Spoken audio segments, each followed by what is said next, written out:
자, 시간이 이제 된 것 같아서 한번 시작을 해볼까 하는데요.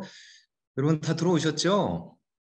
자, 오늘 2시부터 한 2시간을 예정으로 이제 시작하고 있는데 중간에 쉬는 시간을 아마 이제 못 드릴 수 있을 것 같아서 아마 한 뭐 1시간 뭐 40분 정도 내외로 이게 마무리될 수 있지 않을까. 근데 너무 열기가 또 높아지면 또 조금 뭐 넘어갈 수도 있을 것 같고요.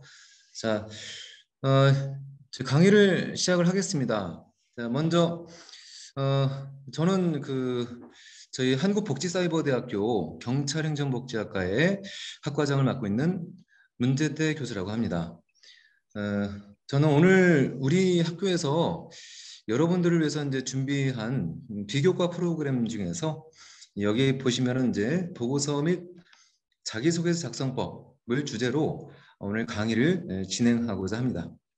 이제 이 주제를 보시면 여러분 어떻게 친근하신가요? 이게 그 보고 작성 같은 경우 이제 과제를 여러분들 이제 수행을 하시게 될 텐데 어떤 주제를 부여받았을 때 여러분 모두 즐거운 마음으로 바로 시작을 하시죠, 보통. 예, 답변이 없으시네요. 그리고 뭐 두 번째 자기소개서. 여러분들한테 제가 이제 뭐 만났습니다. 뭐 저기 지역 간담회 같은 데 만나서 간단히 자기소개 좀 해주시겠습니까? 하면 바로 여러분 슬슬 말씀하실 수 있으시죠? 예, 대답이 없으십니다. 지역 간담회 제가 자기소개하라고 안 합니다. 오해하지 마시고요. 네. 그래서 이게 대체적으로 제 예상과 같이 저도 마찬가지입니다. 저도 마찬가지로 오늘 그 강의 주제인 보고서라든가 자기소개서는 이게 쉽게 우리가 주변에서 접할 수 있는 것 같지만 그런데도 불구하고 가깝지 않게 느껴지는 그래서 뭡니까 좀 쉬운 듯하면서 어려운 그런 주제로 우리는 인식을 하고 있습니다. 그리고 이제 과제를 부과하게 되면 보통 이제 과제를 이제 형식이라든가 이것에서 말씀을 드려도 시간에 쫓기시고 하다 보니까 그럴 수 있겠지만 형식을 맞추기가 어려우신 것 같고요. 또 그 내용에 대한 부분이라든가 또 그 내용을 표현하는 데 있어서 그 글자를 쓰는 그 어휘 선택이라든가 문장의 완성도 이런 것들이 아무래도 좀 부자연스러운 상태로 그대로 제출되는 경우가 많이 있습니다. 근데 이거는 이제 학교에서야 뭐 이제 이런 것을 교정하는 과정이고 만들어 나가는 과정이지만 여러분들이 이제 뭐 사회에서 아니면 소속된 어떤 기관에서 아니면 뭐 혹시라도 아직 어린 학생들은 이제 그 학교를 졸업하고 이제 사회 진출했을 때 글 쓰는 작업이 거의 대부분을 차지하고 있거든요. 그래서 이제 이 보고서가 어떻게 보면 자기 업무가 될 수 있다는 것이죠. 보통 어떤 부서에 가게 되면 하루에 뭐 짧게 A4 한 장으로 이제 그 아주 축약해서 어떤 아이디어를 제출하도록 하고 그 아이디어가 구체적으로 뭔가 참신하면은 이거를 보고서로 한번 써보라라는 그런 저기 요구를 받게 되죠. 저희 상급자에게. 그럼 이것을 잘 쓰게 되면은 성공 가도를 갈 수 있는 것이고 글쓰기가 어렵다 하고 하다 보면 이제 시간이 지나면서 스트레스 속에 빠지면서 나중에는 글 쓰지 않는 작업으로 전환하면 좋겠다 하다가 이직을 한다거나 자꾸 이제 적응을 못하는 경우가 왕왕 있는 것 같습니다.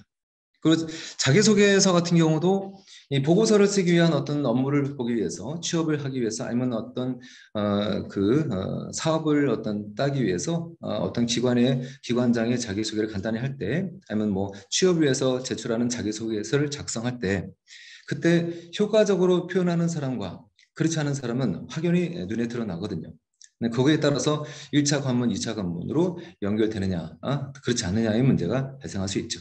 자, 그렇다면 페이지 넘겨서 서두가 너무 길면 그러니까 보고서 작성법을 먼저 보고 그러고 나서 자기소개서 작성에 대해서 간략히 살펴보겠습니다.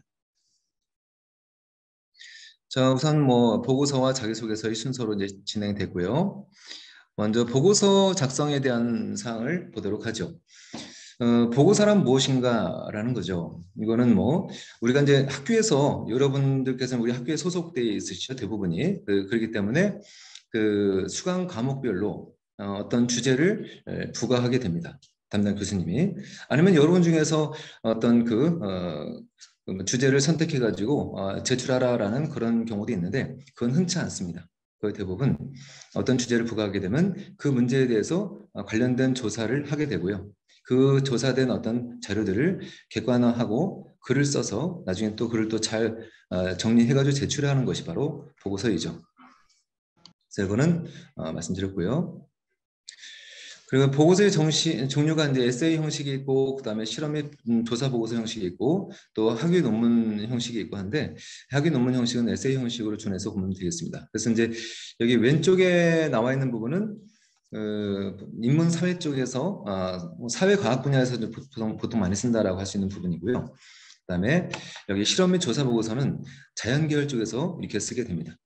그래서 이제 인문사회 쪽은 우리들 대부분이, 여러분들 대부분이 여기에 해당할 것이고, 몇몇 학우분들께서는 뭐 이쪽에도 이제 관심을 기울일 수 있겠죠. 네, 이거를 기본으로 말씀드리면 서론을 쓰게 되고, 그다음에 본론과 결론을 쓰게 되는데, 서론에는 그 주제의 선정 동기와 필요성에 대한 부분. 근데 주제를 만약에 부과받았다라고 한다면, 그래도 이 주제가 얼마큼 중요한지에 대해서, 이것이 사회적인 어떤 의미가 있는지를 얘기하고, 그래서 이 주제가 중에서 이러이러한 주제에 관련된 키워드를 중점적으로 보겠다라고 설명을 하면서 시작해야 되겠죠. 그것을 이제 연구의 목적이라든가 연구 방향, 또 연구의 한계에 대한 부분까지 같이 언급하면서 효과적으로 언급을 하면 되겠고, 본론 부분은 이제 주요 개념과 정의를 키워드 위주로 이제 본론의 내용이 나눠집니다.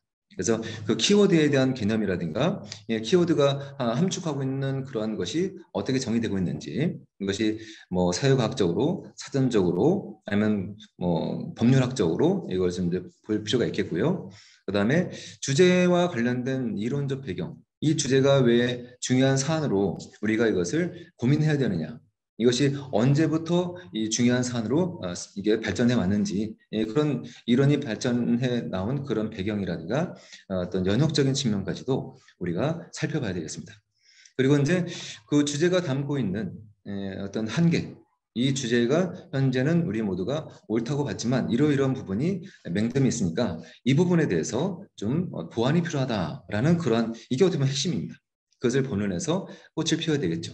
그래서 그런 부분들을 이제 다 마무리하게 되면 결론에서는 전반적으로 얘기한 본론의 내용에 대해서 좀 이제 요약을 하고 핵심 내용을 이제 도출해서 이제 키워드를 정리하고 이것에 대한 그 방향성에 대해서 명확히 언급하고 마무리를 하면 되겠습니다. 이건 보고서뿐만 아니라 서술식 시험이 있지 않습니까? 그렇죠? 이 뭐뭐에 대해서 논하라, 뭐뭐에 대해서 설명하라, 이런 유형의 서술식 시험이 있어요. 보통 이제 행정고시라든가 아니면 대학에서도 시험을 때 서술식으로 쓸 때가 있어요. 그럴 때도 이런 것을 이제 염두에 두시면 되겠고요. 자연과학 쪽에서는 이렇게 그 서론과 이론 연구라든가 조사 설계라든가 분석 결과라든가 또 여기에 대한 어떤 논의에 대한 부분, 그리고 최종적인 어떤 요약 및 새로운 결과 부각해서 사회과학 분야에 관련된 부분을, 아무래도 이거는 자연과학이니까 이것을 이제 분석하고 이것을 또 실험도 해야 되고, 또 실험의 어떤 방향성이나 이런 것들을 자기 나름 패턴을 조사해서 자기가 이것을 해석해서 정의를 내려주는 그런 게 필요하겠죠. 그래서 그런 부분이기 때문에 이걸 한번 그런 식으로 보면 되겠습니다. 우선 우리는 이제 사회과학 부분을 좀 더 주안점을 두고 살펴보죠. 자, 그럼 보고서에 대한 그 의의에 대한 첫 번째, 보고서를 어떻게 쓰는 것이냐 할 때 첫 번째는 자기 언어로 써야 된다는 것이죠. 자기 언어. 그래서 내가 여기 보고서 주제와 관련된 어떤 자료라든가 보고서 주제와 연결된 여러 가지 이제 관련 어떤 지식 내용에 대한 부분들을 같이 밀도 있게 같이 채우는 과정이 필요하다라는 것이죠. 그래서 그러기 위해서 먼저 주제 관련 참고 논문이나 서적 같은 것을 확보해야 되는 거죠. 주제를 이제 키워드를 쳐가지고 도서관이라든가 아니면 포털 사이트, 구글이라든가 네이버에서 친 다음에 관련된 기사, 아니면 관련된 논문, 또 이제 관련된 서적 같은 거를 최소 10여 개 이상 확보를 해놓는 게 중요합니다. 그다음에 그 참고 자료를 확보했으면 그 중에서 내가 이제 직접 볼 것과 보지 않을 것, 이것은 이제 분류해야 되겠죠. 저 같은 경우는 제 국회 도서관 가서 옛날에 많이 했던 기억이 납니다. 석사 과정 할 때, 박사 과정 할 때 했던 것 같고요. 그리고 이제 선별된 키워드 위주로 그 자료를 내가 분석해서 밑줄도 치고 또 이것을 이제 포스트잇 같은 걸 이제 붙여놔가지고 목차를 이제 잡고 이제 여기에 대한 부분을 어떻게 구상해 나갈 것인지에 대해서 하나둘씩 그리고 그 중에서 이제 내가 이 주제와 관련된 것을 이게 자료를 보다 보니까 어떤 아이디어가 떠오를 수 있어요. 이 부분에 대해서 옛날에 어떤 신문 기사를 본 게 있는데 이 부분에 대해서 어떤 뭐 100분 토론에서 얘기했던 적이 있는데 그래서 그 부분과 이것을 매칭할 수 있는 그래서 그걸 가지고 나의 하나의 독창성으로서 강조할 필요가 있겠죠. 그래서 이제 본인의 생각을 동착성 있는 내용으로 이제 재구성해야 되는데 자료를 그냥 열거만 하고 그냥 짜맞추기식으로 하게 되면 그것은 나중에 저작권 침해가 돼가지고 나중에 그 심각한 형사적인 측면과 어떤 그 책임적인 부분까지 다 민사적인 책임까지 다 아울러서 나중에 문제가 될 수 있습니다. 나중에 또 여러분 중에 혹시라도 장관급이나 이런 데로 이제 가시려고 하는 경우가 있다면은 장관급 말고도 이제 차관급이든 아니면 지역의 어떤 국장급이라든가 아니면 뭐 이제 이제 지도자급으로 올라가게 되면 이런 부분들 저작권 침해 이런 부분이 도덕적인 결함으로 작용하기 때문에 나중에 활동하는 데 큰 지장이 될 수 있습니다. 그래서 그것은 미리 나이라는 이 수준에서 머물러서는 안 된다는 거 말씀드리고요. 자, 그리고 이제 여러분이 과제를 제출했다라고 한다면 교수님들이 채점하는 기준이 있습니다. 과제에서 주제 관련 지식, 방향에 대한 인식을 충분히 하고 있느냐. 그 주제와 관련된 자료를 충분히 봤는지 참고문헌을 보면 알 수 있고요. 그다음에 그 참고문헌뿐만 아니라 앞에 서론에서 어떤 방향으로 썼는지 또 그 키워드를 본론에다가 구체적으로 2장, 3장, 4장으로 키워드를 제대로 만들었는지 이걸 그리고 나서 키워드 밑에 이제 소제목들이 있지 않습니까? 이걸 가지고 내용을 이제 바로바로 보기 때문에 그 목차만 봐도 또 키워드 위주로 이제 한번 쭉 이게 보통 서론과 본론, 결론 이 형식으로 보통 써야 되는데 어떤 한 절반 정도는 수필처럼 처음부터 끝까지 만연체로 쓰는 경우가 있어요. 그래도 교수님들은 열심히 봅니다. 그래서 서론 부분이 이쪽이고 주치고 본론 부분이 이쪽인데 중요한 건 키워드가 있고 독창적인 본인의 의견이 있는지 없는지를 보게 되는 것이죠. 그런 것이 없다면 아무리 썼다 하더라도 뭐 기본 점수가 된 기본 점수만 주고 보너스 점수를 얻기가 어렵다라는 것이죠. 이거는 나중에 이제 기술고시나 뭐 행정고시라든가 아마 법무사 시험이라든가 이런데 이제 그 2차 시험은 이제 서술식이지 않습니까? 그때 거기서 분명히 드러나는 문제가 될 수 있죠. 그래서 주제에 대한 저자의 독창성이 가미됐는지 그냥 나이라는 수준에 머물지 않아야 된다는 얘기죠. 그리고 어떤 주장을 한다면은 논하라면 내가 비판해야 되거든요. 비판을 할 때 나 혼자 내 생각으로 비판하면 안 되죠. 다른 누구누구가 이런 얘기를 이렇게 주장했다. 또 공신력 있는 기관에서는 이런 주장에 대해서 이렇게 정리했다. 그러나 나는 이 주장과 이 주장을 볼 때 이 주장은 틀리고 이 주장이 옳다고 생각한다. 이런 근거. 왜냐하면 이렇기 때문에. 이런 식으로 구체적으로 주장을 해야지 그냥 아무 기준 없이 혼자 막 할 말 다 했다고 해서 그게 논리적인 어떤 뭐 주장을 했다. 독창적인 주장을 했다라고 보지는 않습니다. 예. 그리고 최종적으로 인용 및 참고 문헌 표기를 했는지 맨 마지막 장에 있죠. 저도 이제 이 그 강의한 맨 뒤에다가 참고 문헌 표시 해놨습니다. 그런 식으로 보시면 되겠고요. 자, 그다음에 논리적 구조. 전체적인 내용이 논리적으로 연결돼야 돼요. 서론에서 여기에 이 주제의 핵심은 뭐 A, B, C였다. 그러면 본론에다가 여기 이렇게 본론을 보통 여러분 서론, 본론, 결론 하니까 서론 쓰고 본론 쓰고 결론 쓰고 그리고 그 서론 밑에다 글 쓰고 본론 밑에다 글 쓰고 이게 쓰고 하는데 서론과 결론은 그렇다 치고 본론은 본론에 쓸 필요 없습니다. 바로 키워드 있죠. 핵심 키워드를 1장 서론, 2장 핵심 키워드 A, 3장 핵심 키워드 B, 그 다음에 4장 결론 이렇게 해야 되는 거죠. 근데 본론하고서 그렇게 할 필요가 없어요. 본론이라서 이미 서론 결론이고 그 가운데 그 내용이 본론이라는 것을 드러나기 때문에 굳이 본론 표현을 할 필요가 없다는 얘기입니다. 근데 아직까지도 이거를 이제 설명 못 드는 경우는 본론이라고 표기를 하고 있거든요. 그건 좀 약간 그 칸 하나가 사라지는 낭비되는 그런 요소가 될 수 있습니다. 본론 썼다고 해서 감점은 없지만 굳이 그렇게 본론 쓸 필요는 없다는 얘기죠. 그다음에 이제 주제의 전개 방식은 명확하게 이야기해야 됩니다. 굉장히 길게 그래서 옛날에는 좀 그런 유행이 좀 있었죠. 한 문장이 한 2페이지 정도가 그러니까 주어와 목적어 서술어 다 끝이 없이 계속 나가는 그리고 따라서 이게 쭉 해서 다음 장에서 끝나는 경우도 있었고 이런 것은 이제 지양해야 되겠죠. 그래서 딱 끝내고 이제 접속사를 잘 써가면서 핵심적인 문장이 바로바로 드러날 수 있도록 표현하는 간결성과 명확성이 중요하다는 것이고요. 용어도 내가 이해한 용어를 써야 되겠죠. 내가 이해하지 못한 용어를 쓰게 되면은 거기에 대한 어떤 그 다음에 이해하지 못한 용어 쓰면 그 다음에 전개된 내용을 보면 이해했는지 못했는지 알 수 있거든요. 예, 그런 것들도 신경 써야 됩니다. 그래서 전문 용어를 쓸 거면 그 전문 용어를 다 이해한 기반 하에 또 관련된 전문 용어가 같이 수반돼야 되는 것이고 전문 용어에 대한 부분이 좀 그러면 전문 용어를 이제 쓰고 나서 여기에 대한 나의 용어로 가로치고 나서 이렇게 표현할 수 있겠죠.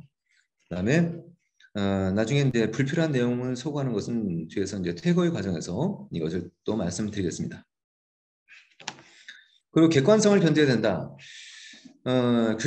내가 이제 주장한 내용이 본론이 라지 A와 라지 B, 라지 C 내용이 본론이다.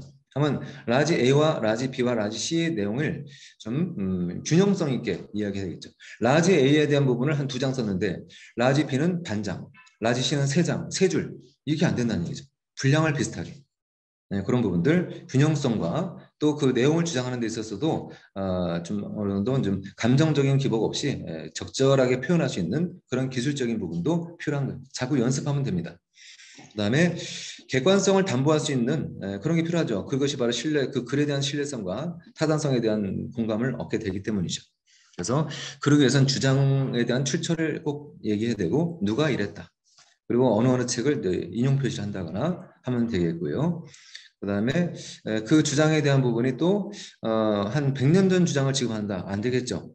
30년 전 아니면 6, 7년 전 주장을 지금 한다. 안 되겠죠.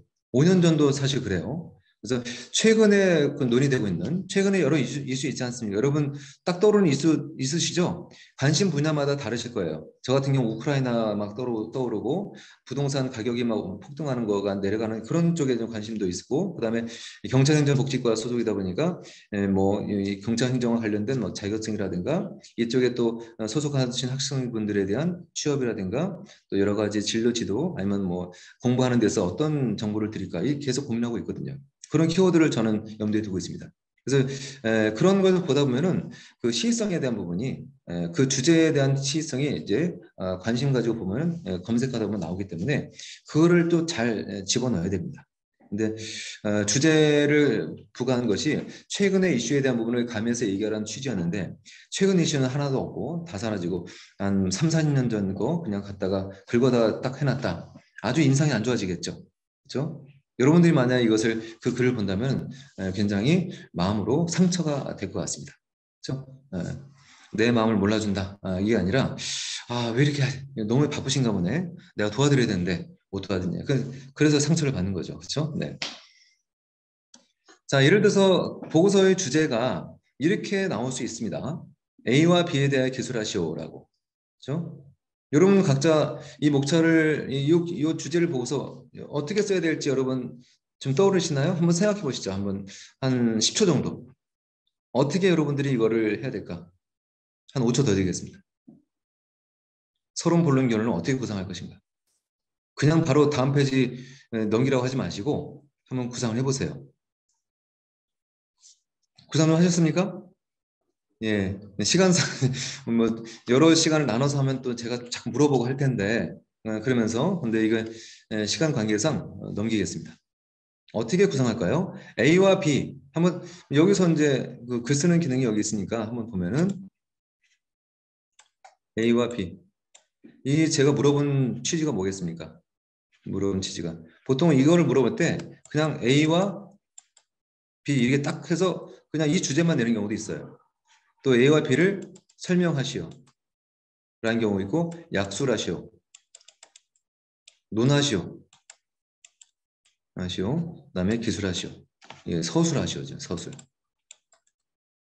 그죠? 이런 것들이 있는데 논하다, 기술하다, 서술하다 이런 부분들은 아무래도 이제 그 뭔가를 그 설득력 있게 말을 해야 된다는 거고 설명하라, 약술하다 이런 부분들은 뭐냐면 간단하게 이 주제가 담고 있는 키워드에 대한 부분을 싹 다 표현하라는 얘기죠.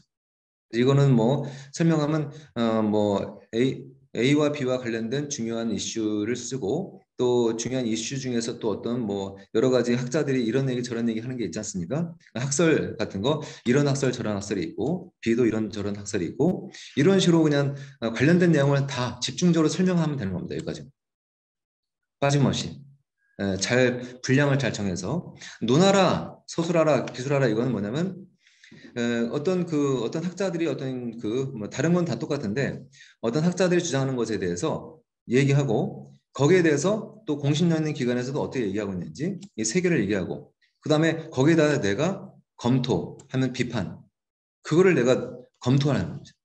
그 비판을 대안을 제시하면서 그래서 여기 주제에 대한 본인이 어떤 해결과 아니면 창조적인 어떤 것을 갖고 있는지를 물어보는 것이죠.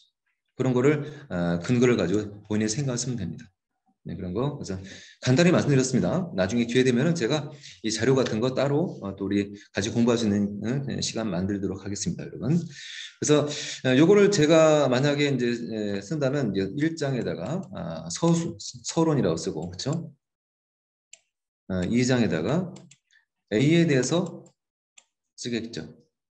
A는 뭐 A 스몰 A가 있을 거고 또 A 스몰 B가 있겠죠. 이런 식으로 또 쓰고 그다음에 3장은 뭐 B죠.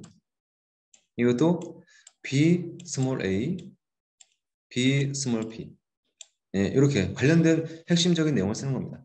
더 있다 하더라도 이제 밑에 부수적으로 간략하게 써야 되겠고 그럼 이 A와 B에 대한 비중을 어떻게 둬야 될까요? 이거는 A와 B를 쓰라고 했으니까 A와 B에 대한 비중은 어떻게 앞에 있는 게 더 중요할까요? 뒤에 있는 게 더 중요할까요? 왜? 여러분 앞에 있는 게 더 중요하겠죠? 예, 여러분 제가 좀 이게 낚시밥을 잠시만 채팅이 왔습니다. 예, 앞에 앞에 제가 이제 낚시에 미끼를 던졌는데 미끼를 확 물으셨습니다. 여러분들은 그래서 앞에 있는 게 중요하다고 말하고 또 그럴듯하고 하니까 제가 또 말한 저를 또 너무 신뢰해서 제가 던진 미끼를 딱 물으셨는데 앞에 있는 게 중요한 것 같지만 이 두 개는 동일합니다. A와 B는 동일한 수준 5대 5로 봐야 되죠. 5대의 비중으로 서술하셔야 돼요. 분량을 그렇게 하셔야 돼요. 예를 들면 A와 B인데 A에 대해서 쓰시오라는 게 있어요. A에 대해서 쓰시오라고 나오면은 이 A 하면 딱 그 뭐죠? 뭐 바늘과 실 있지 않습니까? 바늘과 실. 바늘을 얘기하면 바늘에 대해서 설명하시오 하면 바늘만 얘기합니까? 여러분? 바늘은 그 바늘만 가지고는 아무 의미 없죠. 실을 얘기해야 되지 않습니까? 그렇죠? 바늘과 실을 비중을 같이 둬서 설명해야 됩니다. 바늘만 얘기하면 발만 얘기하면 안 돼요. 발만 맞는 거예요. 그래서 A가 있으면 그 라지 B도 같이 설명하라는 취지입니다. 항상 비교치가 있는 거거든요. 그래서 그런 게 숨어 있어요. 이건 솔직하게 A와 B를 5대5 비중으로 설명하라라는 거죠. 그래서 A 따로 B 따로 얘기했는데 또 A, B가 같이 부각된 것은 둘이 어떤 관련성이 있겠죠. 그래서 그 관련성 때문에 네 번째는 A와 B에 대한 A, B 관계, 뭐 차이점이라든가 아니면 장단점이라든가 그렇죠? 이런 것들을 쓰게 된 겁니다. 그러고 나서 이제 5장에다가 결론이다. 결론 쓰게 된 것이죠. 그럼 여러분 이제 만약 여러분들이 이제 제 출제자이라면 여기다 점수 비중을 몇 프로로 둘까요? 보고서 쓸 때 점수 비중이 있습니다. 시간상 제가 먼저 말씀드릴게요. 서론 100점 만점으로 따진다면은 서론 뒷장으로 넘길까요? 이거를 제가 뒤에다 깨끗이 정리해 놨습니다.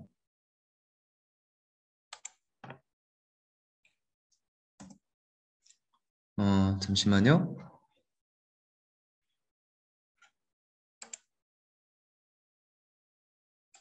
이게 다음 장으로 넘어가는 게 이거를 다 지워야 될까요? 선생님?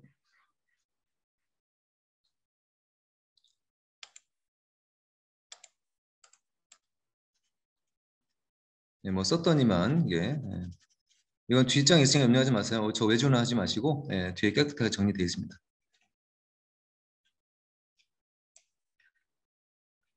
자, 지웠으니까 다음 장으로 넘어가 보겠습니다. 네. 자, 이렇게 이거 보니까 좀 이게 눈에 들어오시죠? 앞에 좀 쓰면서 했으니까 그렇죠? 바로 넘겼으면 이게 뭔가 하셨겠지만 앞에 설명을 하니까 어, 이거 저희 여러분 뭐 이제 공개되니까 여러분 뭐 카메라 안 찍으셔도 됩니다. 나중에 예, 보실 수 있으세요. 네, 예, 보시면 여기에 그 몇 대 몇으로 이게 이제 100점 만점이라면 배점을 어떻게 둘 것인가 말씀드렸죠. 여기 이제 서론과 이게 결론이죠. 결론. 2장부터 4장까지가 결론. 저기 본론이죠. 이게 본론이에요. 그래서 제가 본론이라고 굳이 하지 말란 얘기입니다. 이게 핵심 키워드를 이렇게 2장, 3장, 4장 이렇게 하면 되는 거란 얘기죠. 그래서 그 여기 이제 서론이 한 10에서 15점 정도를 부과합니다. 결론이 한 10에서 한 20점 정도를 주게 되고요. 그다음에 A에 대한 부분은 15에서 20점, B도 15에서 20점이고요. 이 A, B 4장은 이제 20에서 30점 정도 이게 부과되는 것이죠. 그래서 15, 20, 20, 30, 20 하면 딱 100점인가요? 좀 더 되나요? 그렇죠? 이게 점수가 좀 약간 편차가 좀 있어요. 그때에 따라서. 그래서 이 정도로 여러분 비중을 두고서 배점이 있다. 그래서 이제 보고서 쓰실 때 그냥 뭐 서론만 잔뜩 그냥 뭐 한 페이지 내내 쓰시면은 원칙대로 따지면 10점이나 뭐 서론을 다 썼다고 또 10점, 15점 만점 받지 못하겠죠. 한 10점, 뭐 12점 정도 받으시고 이 뒤에 건 안 썼으니까 이제 빵점이고 그러면 100점 만점에 10점 맞았다 할 수 있는 겁니다. 그죠? 서론만 작다 쓰면, 그죠? 아무리 잔뜩 써도 서론밖에 없어. 근데 썼더니 뭐 A에 대한 내용도 있고, 뭐 B에 대한 내용도 있고, 또 A도 뭐 A, 스몰 A, B, 스몰 B가 있고, 여기에 대한 검토도 있고 해야 되는데, 여기도 이제 보면 뭐 이게 5점, 5점, 뭐 10점 이런 식으로 되겠죠. 그죠? 이런 식으로. 그래서 점수에 대한 그 안배를 여러분들이 또 이거 A, B는 클라이막스입니다. 이 둘이 관계에 대한 부분을 안다는 것은 이 A, B를 충분히 이해했기 때문이다라고 보기 때문에 여기에 대한 전체 부정이 좀 더 높죠. 어떤 경우는 35점까지 갈 수 있습니다. 그래서 이런 식으로 여러분들이 점수를 염두에 두시고 해당 분야를 이제 목차를 잡으셔서 작성하시면 된다는 얘기죠. 네. 자, 이것도 나가서 이게 안 지우니까 잠깐만요. 좀 지우겠습니다. 자, 여기 보고서를 쓰는 과정을 이게 표로 하나 만들어 봤는데요. 자, 여기 먼저 주제를 선정하고 주제가 이제 보통 교수님들이 부과하시니까 그 주제에 관련된 자료를 수집하는 겁니다. 그리고 그 자료를 정리하는 것이죠. 그리고 이제 그 자료를 입각해서 주제에 관련된 아까 제가 A와 B에 제 목차를 잡았지 않았습니까? 그런 식으로 목차를 잡는 것이죠. 그러면 그 목차에 따라서 자료에 대한 그 목차에 관련된 내용들이 자료 어디에 있는지 찾아서 그것을 갖다가 자리하고 타이핑을 치는 겁니다. 그리고 정리하고 그러고 나서 타이핑 친 가운데 전반적인 내용을 내가 이제 서론부터 본론 결론의 내용을 한번 읽으면서 싹 써 내려가는 거죠. 초고가 작성되는 거죠. 그렇게 되면 첫 원고가 끝납니다. 근데 첫 원고가 끝나고 나서 이제 다 끝났다라고 이게 해서는 안 되겠고요. 그 다음에 이제 마무리됐던 그 원고에 대해서 이게 좀 검토를 해야 되겠죠. 검토하는 과정, 또 다시 재작성하는 과정, 또 수정하는 과정, 또 추가하는 과정, 또 편집하는 과정. 이것을 퇴고라고 하죠. 퇴고의 과정이 굉장히 어떻게 보면 그 힘든 과정이다 할 수 있습니다. 다 썼는데 계속 해야 돼. 사람은 본능적으로 뭐를 끝내버리면 다시는 안 보고 싶은 마음이 있거든요. 내가 이제 한 장 그냥 그 초고를 끝냈다. 이제 이걸 내버려야지라는 마음이 있지만 그래도 그런 마음을 이기고 계속 또 보고 또 보고 또 더 간단하게 더 짧게 그리고 새로운 어떤 자료를 또 추가시키고 이런 과정을 계속 반복 또 반복해야지 여러분들이 봤을 때 스스로 눈물이 핑 도는 그런 작품이 나오는 겁니다. 자기도 모르게 자기를 존경하게 되는 자기를 존경한다고 표현을 할 수 있나요? 적절한 단어가 안 떠오르는데 그래서 이 태고의 과정이 어떻게 보면 그 자기 수양의 과정이다라고 볼 수도 있죠. 그러고 나서 이제 이 정도 되어서 완성했다라고 이것을 제출하는 것이죠. 자, 이게 앞에서 이제 전반적으로 한번 싹 일감했습니다. 표를 통해서 일감했으니까 다시 첫 단계로 가는 것이죠. 한번 반복을 하는 거다라고 볼 수 있어요. 그래서 이제 먼저 그 보고서를 쓰게 된다면은 우리가 주제를 선정해야 되는데 주제는 담당 교수님이 보통 지정해 주신다라고 말씀드렸죠. 맞죠? 그러면 그 주제에 대해서 이 교수님이 왜 이 과제를 이 주제로 냈을까? 이 주제와 관련된 최근에 이슈가 있었나? 하면 기 교수님이 이 주제와 관련된 강의를 하면서 막 어떤 걸 강조했었나? 라는 거죠. 그걸 생각해 보셔야 됩니다. 그런 가운데 강조한 게 없으면 아니면 일부러 얘기 안 한 것인데 중요해서 빠뜨렸나 보다. 그래서 최근에 이슈된 거이기 때문에 이 자료를 조사해서 여기에 관련된 지식을 축적해 놓으라는 그런 메시지구나라고 읽으셔야 된다. 그런 내용들을 좀 열심히 찾아가지고 신문 기사만이 아니라 그다음에 논문이든 책이든 이런 걸 가지고 인용해서 인용 표시해서 이걸 작성해 나가는 과정들이 여러분들에게 학문의 어떤 입문의 과정이다.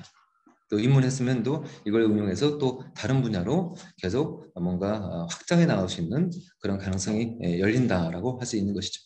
보고서 작성을 잘하게 되면요. 보통 우리 학교는 저희 사회복지 특성화 대학이지 않습니까? 그래서 아무래도 사회복지 기관에서 일하시는 분들이 굉장히 많으시거든요. 앞으로 이제 국가기관에서 어떤 뭐 연구 용역 제한이 나올 수 있고, 아니면 국가의 어떤 뭐 어떤 이제 뭡니까 프로그램을 위탁할 대상을 찾기도 합니다. 그러면 여러분 소속 기관에서 거기에다가 응찰을 해서 여러분들이 그것을 운영해 보겠다. 그래서 한 번 운영해둔 국가기관은 계속 그 기관에 맡기거든요. 큰 문제 없으면. 10년이 되든 20년이 되든 맡길 수 있는 거기 때문에 그 부분, 이게 바로 이제 보고서 작성을 통해서 그 여러분들이 이제 딱 그 틀이 잡혔다면은 보고서 작성하는데 두려움이 없겠죠. 근데 사회복지 현장에서 이런 사회복지사 업무를 보는 분들에게 기관장이나 이런 분들이 그런 요구를 많이 할 수 있어요. 저희 제안서 한번 써봐. 저 제안서 못 써. 도망가는 순간, 그렇죠? 가깝지만 먼 당신이 되어버립니다. 아무래도 좀 그런 글 쓰는 사람을 좀 더 본능적으로 찾게 되는 경향이고, 여러분들 중에서도 아마 기관장 입장이라면 그런 거, 그러면 만 직원이 못 쓰면 그냥 놔둬야 되는 건 아니죠. 그럼 기관장님이 본인이 직접 밤새 쓰셔야 된단 말이죠. 그래서 이제 직원한테 나 이렇게 썼어 한번 봐봐 하면서 키우셔야죠. 이렇게. 그러면 우선 여러분들이 기관장이든 직원이든 간에 아니면 또 거기에서 일하고 싶은 그런 예비 입문자든 간에 이 보고서에 대한 그 중요성은 항상 염두에 두셔야 됩니다. 그래서 필자의 출제자의 의도를 파악해야 된다. 만약 국가기관에서 어떤 그 프로그램을 운영할 기관을 찾는다 할 때는 그 국가기관은 어떤 기관을 찾는 걸까요? 그 기관이 어떤 인자한 어떤 경영주 이런 걸 보는 걸까요?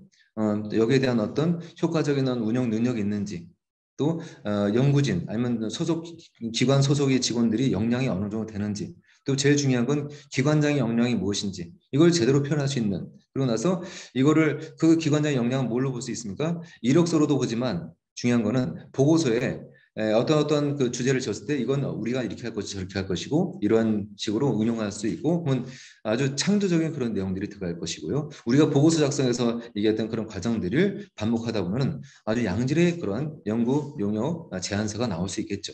그렇죠? 그 용역 제안서도 프로그램 제 보고서입니다, 여러분. 네. 그래서 이제 여러분들이 주제에 대한 부분을 이렇게 해야 되는 것이고요. 주제를 학생이 정해야 할 경우라면 이렇게 따로 해야 되는데, 이거는 거의 희박한 경우에 해당합니다. 그래서 이거는 한번 읽어보시면 될 것 같고요. 큰 문제는 없을 것 같습니다. 그다음에 목차를 작성해야 되겠죠. 아까 A와 B에 대해서 서술하시오, 그죠? 논하시오라고 했을 때 목차를 넘기기 전에 물어봤을 때 여러분 어땠습니까? 탁탁탁 떠오르셨습니까? A와 B가 5대 5의 비중에서 A와 B를 얘기하고 그다음에 A, B 관계성 쓰고 여기에 대한 어떤 최근에 어떤 논란된 거라든가 최근에 어떤 학자들 간의 활발한 어떤 의견 충돌이라고 하나요? 의견 개진 이런 것에 대해 언급하면서 여러분들이 딱 멋지게 여기에 대해서 비판하면서 학자님들 이렇게 하시면 안 됩니다. 이걸 빠뜨렸으면 이런 얘기를 쓰도록 여러분 생각하셨습니까? 네. 그렇게 하셨으면 되는 거죠. 그래서 목차를 그런 식으로 이제 작성하게 되면 그 목차 안에 들어가는 그런 주제, 키워드 있지 않습니까? 키워드에 들어갈 만한 말들을 또 키워드를 통해 검색해가지고 이거를 찾아서 그 주제와 관련된 그 키워드에 집어넣어서 여러분들이 생각을 하면서 정리해서 집어넣으면 되는 것이죠. 그래서 그러기 위해서는 주제에 적합한 자료 수집 방법을 아셔야 되는데 우선 뭐 인터넷 검색은 여러분 잘 하실 거고요. 기초 문헌 조사, 직접 관찰 측정이라는 이거 자연과학이라는 이런 부분도 그렇고요. 그다음에 참고 문헌을 어떻게 검색하느냐? 우선 국립중앙도서관이 있습니다. 저기 어디입니까? 반포동에 있죠. 그다음에 국회도서관 저기 여의도에 있습니다. 저희 두 군데 많이 갔었거든요. 학생 때라든가 석사 과정, 뭐 박사 과정 때. 근데 어느 순간부터 인터넷에 친근해지고 나서는 안 가고도 양질의 인터넷 자료를 제가 다 얻을 수 있었습니다. 그래서 만약 이제 대학원에 가신다라고 한다면 뭐 대학원 진학의 생각이 있으시면 뭐 저나 다른 교수님께 뭐 상의 드시면 이제 진학에 대한 부분을 뭐 연계 대학원이 이제 소속되어 있는 대학에서는 보통 키스라든가 DBPR들이 다 협정을 통해서 이게 좀 굉장히 비싸요. 예, 만약 협정 안 된 그 학교는 이게 이제 안 들어가 있을 것이고요. 주로 이제 대학원이 이제 개설되는 학교에서 많이 이게 해 놓습니다. 그래서 여기에 보면은 만약에 비회원이 여기 들어가면 한 편당 7,000원, 8,000원, 싼 건 4, 5,000원 하는데 이게 한 10편만 돼도 얼마입니까? 그렇죠? 근데 만약에 그 학교 소속이라면 이걸 다 무료로 무제한적으로 다 볼 수 있는 거거든요. 그래서 그리고 이제 또 단행본이라든가 학술지, 석박사 전문 잡지, 정기 간행물 이걸 활용할 수 있고 그다음에 이제 국회 도서관과 중앙 도서관에도 보면은 공개된 자료들이 많이 있어요. 양질의 그런 자료들이. 그래서 그 중에서 취사 선택해서 좀 시간이 좀 많이 들어서 그렇지 나름 참고할 만한 자료가 꽤 있습니다. 그래서 국회 도서관 인터넷으로 검색해서 들어가셔도 누구나 볼 수 있도록 해놓은 자료가 있으니까 그걸 활용하면 되겠고 또 목차는 이제 보고서의 어떤 체제와 뼈대를 구성하는 것이다. 그래서 대주제를 편성하고 소주제를 분류한다. 아까 앞전에 여러분 기억나시죠? 뭐 본론에서 2장 A A만 한가로 1번에 A 스몰 B 스몰 A 2번 A 스몰 B 3 여기에 대한 어떤 뭐 검토 이런 식으로 그렇죠? 이런 식으로 작성하는 대주제가 이게 있다면 소주제 대주제 소주제 이게 분류해서 여기에 대한 내용들을 각각 요점을 정리해 나가는 과정들 그렇죠? 그래서 이제 이게 표시해 놓고서 이제 나중에 더 자료를 또 해서 계속해서 초안을 계속 작성해 나가는 것이죠. 그래서 논문 하나 완성하는데 빠르면 뭐 한두 달 뭐 보통 6개월, 뭐 3개월 이상, 뭐 어떤 분들은 1년 정도에 한 편 겨우 쓰고 막 그렇습니다. 논문 쓰는 게 굉장히 힘들거든요. 이게 흐름이 한번 있으면 두세 달도 걸리고 뭐 한 달 보름 이렇게 걸리기도 하는데 너무 빨리 쓰는 건 좀 아무래도 퇴고의 과정이 좀 많이 생략된 거죠. 퇴고의 과정이 생략된 만큼 나중에 이게 좀 오탈자도 생기고 비문이 좀 있을 수 비문이란 게 뭐냐면 이제 여러분들 잘 아시겠지만 문장의 앞뒤가 이제 안 맞는 거 있지 않습니까? 주어, 동사, 서술어가 뭔가 어색하게 되는 것들 이런 것들을 비문이라고 하죠. 그런 표현을 하게 되면은 참 이게 읽는 사람 입장에서 어떤 분들은 화를 막 내세요. 어떤 학자분들께서는 이거 심사하다가 이거를 뭐 써서 나도 읽겠다고 막 화를 내신 경우도 있으세요. 그래서 이제 퇴고를 하는 것은 여러분들에게 굉장히 중요한 과정이다라는 거 다시 한번 강조드립니다. 이걸 또 지워야 되겠네요.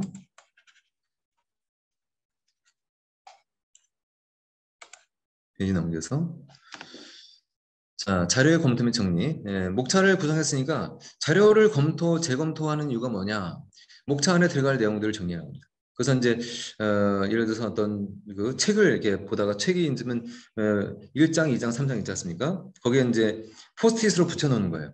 여기는 뭐 1장, 그다음에 반가로 1번 이렇게 해서 나중에 볼 때는 그걸 한 번에 해서 거기에 또 이제 그 뭐 연필로 이제 살짝 표시해 놓고 막 볼펜 이렇게 하면 안 되죠. 빌린 거니까. 내 책이면 괜찮지만 그렇게 해가지고 그거를 이제 여러 가지 중에서 나중에는 자꾸 읽으면 점점점 조금해지는 거죠. 양이 작아지고 이것을 초안 작성하는데 작성하게 됩니다. 자료 검토하는 과정이 바로 그런 것이다. 포스트잇 붙이고 하는 것들 그리고 자료를 재배치하는 것들, 줄이는 과정이다라는 거죠. 주제와 자료의 일치성을 또 자료를 많은데 읽다 보니까 왜 자료가 왜 줄어드냐면 일치성이 이거는 처음에는 관련성이 있는 줄 알았는데 이건 아니네 빼는 거죠. 속어 그런 과정이 계속 더. 자, 그러면 이제 초고 시작 이제 계속 작성하기 시작하는 1장부터 시작해서 쭉 작성해 나갑니다. 그래서 주제를 기반으로 구성한 체제, 그다음 미래에 설정해둔 목차에 따른 여러분들이 이제 정리된 하도 많이 읽어보고 밑줄 치고 포스트잇 붙여놨기 때문에 쓰게 됩니다. 쓰다가 이제 그 중요한 어떤 용어 같은 경우는 여러분이 막 쓰면 안 되고 거기 나와 있는 용어로 써야 되고 그 주장에 대한 부분을 누가 얘기했는지를 각주 표시해가지고 밑에다가 표시를 해야 됩니다. 누구누구 홍길동 주제 논문 제목 그다음에 논문을 출판한 그 학회지 그다음에 몇 판 그다음에 학술 학회지 학술 단체 이름 그다음에 연도 이런 순서로 쓰고 맨 뒤에는 몇 페이지 몇 쪽 이렇게 표시하죠. 그렇죠? 그래서 그렇게 해서 쭉 작성해 나가다 보면은 나중에 그 인용된 문장도 한 3문장 이상이 똑같으면 안 되기 때문에 또 이걸 여러분들이 여러분의 언어로 바꾸는 과정이 필요합니다.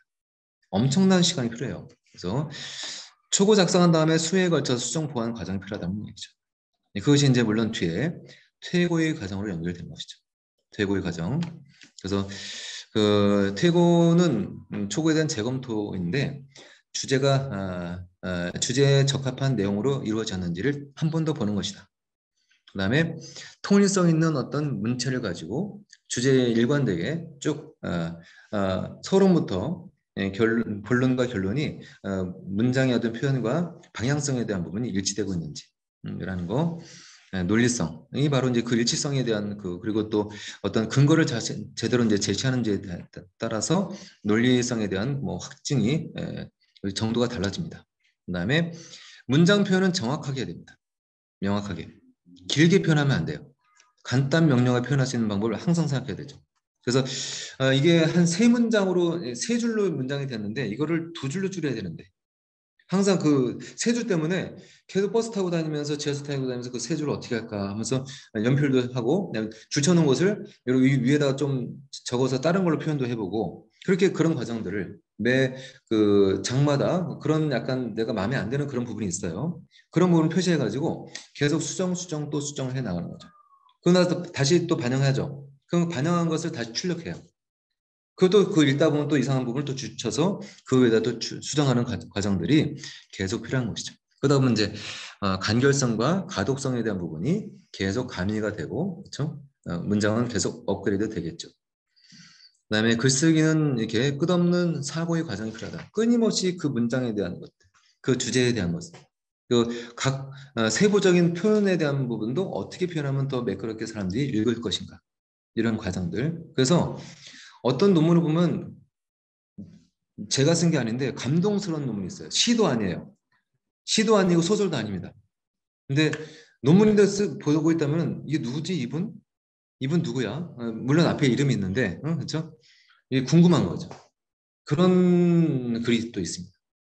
예, 거기에 이제 같은 쪽에서 이제 연구하는 입장에서는 참 이분 대단한 사람이다. 이런 생각이 드는 것이죠. 그래서 글은 진짜 그렇게 남습니다. 글은 사람을 명예롭게 만들고 또 회자되게 만드는 것이 바로 글이다. 라고 또 그 글이 또 중요한 것은 그 글로 인해서 세상이 파장이 여러분 나비 효과 들어보셨죠?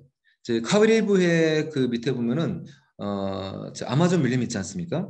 아마존 밀림에서 나비들이 엄청나게 날아다니는데요. 얘네들이 어느 방향으로 나르냐에 따라서 그 나비들이 날갯짓 하나가 파장이 돼서 카리브해에 이게 전달돼서 거기서 허리케인이 생긴다는 거죠. 허리케인.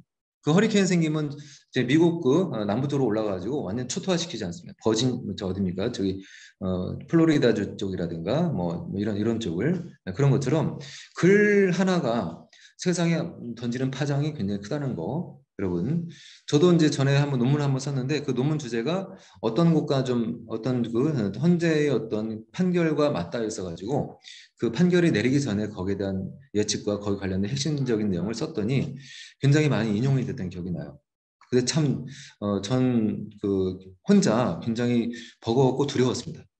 좀 더 퇴고를 많이 하고 좀 더 잘 쓰였어야 되는데 그때 좀 많이 좀 부끄럽기도 했거든요. 근데 사람들은 뭐 이렇게 인용을 자꾸 하는데 저는 많이 아쉬웠던 부분이 있었던 것이죠. 등등. 그래서 글쓰기는 끝없는 사고 과정이 필요한 작업이다.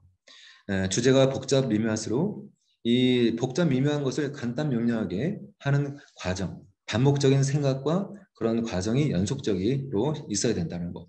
그런 각오해야 된다는 거죠. 귀찮은 거, 난 귀찮은 거 싫어. 그런 마음 가지면 안 돼. 귀찮은 거를 즐겨야 된다는 거죠. 그죠? 한 번 던지고 다시는 안 봐. 이러면 안 되고, 다 쓴 것을 던지지 말고 계속 손에서 보고 또 보고 해야 된다. 앉아서도 보고, 누워서도 보고, TV 보다가도 보고, 지하철 가다가도 한번 싹 보고, 이렇게 해야 된다는 거예요. 운전할 때 보지 마시고, 큰일 납니다. 절대로. 운전할 때 절대로 그 원고 갖고 다니지 마시고요. 그 다음에, 동일한 사안에도 보는 입장과 가치관 변화에 따라 달라집니다. 내가 보다가 뭔가 스스로 보다가 아무리 봐도 모르겠어요. 그러면 옆에 친구한테, 동료에게, 아니면 배우자분께 한번 읽어봐 달라고 할 수 있어요. 그러니까 그 퇴고의 과정 중에서 그렇게 시킬 수 있죠. 그분이 또 보면서 이건 괜찮네. 근데 이건 좀 이상하지 않아? 근데 나는 잘 썼다고 생각했지만 그분들이 볼 수 있고 나는 오탈자가 안 보이는데 다른 사람이 보면 오탈자가 귀신같이 잡는 경우가 있거든요. 네, 그 오탈자는 이게 내 눈에 안 보일 수가 있습니다. 그런 거 문장도 그렇고 오랜 생각의 과정을 거치는 좋은 것이 좋은 글을 쓰기 위한 필수 과정이다라고 주제부반 글쓰기 과정 끝없는 사고의 과정 연속이기 때문에 끊임없는 마라톤을 하는 것이다.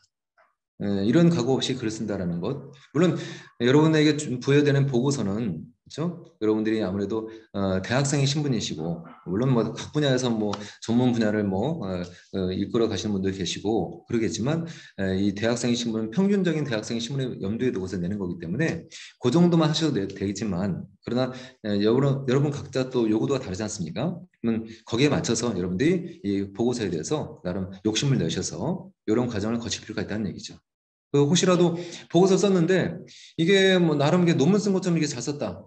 보고서는 우선 빨리 냈지만 나중에 이게 퇴고 또 퇴고하다 보니까 양이 또 늘어나고 말은 주변에서 보니까 괜찮은데 하면서 그러면 이게 여러분이 직접 어디 학회에 가입이 안 되어 있으면은 뭐 지도 교수님께 얘기해서 한번 이게 논문 좀 지도해달라고 하면은 보다가 지도 교수님이 이제 논문을 지도해 주면은 이거를 이제 뭐냐면 이제 교신 저자라고 하거든요. 교신 저자. 그럼 여러분 주저자가 돼서 같이 학술지에 이게 올라갈 수도 있습니다.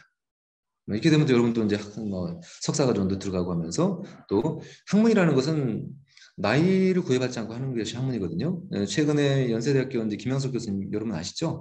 105살 되신 그 철학과 교수님. 이분 끊임없이 학문을 하지 않습니까? 그렇죠?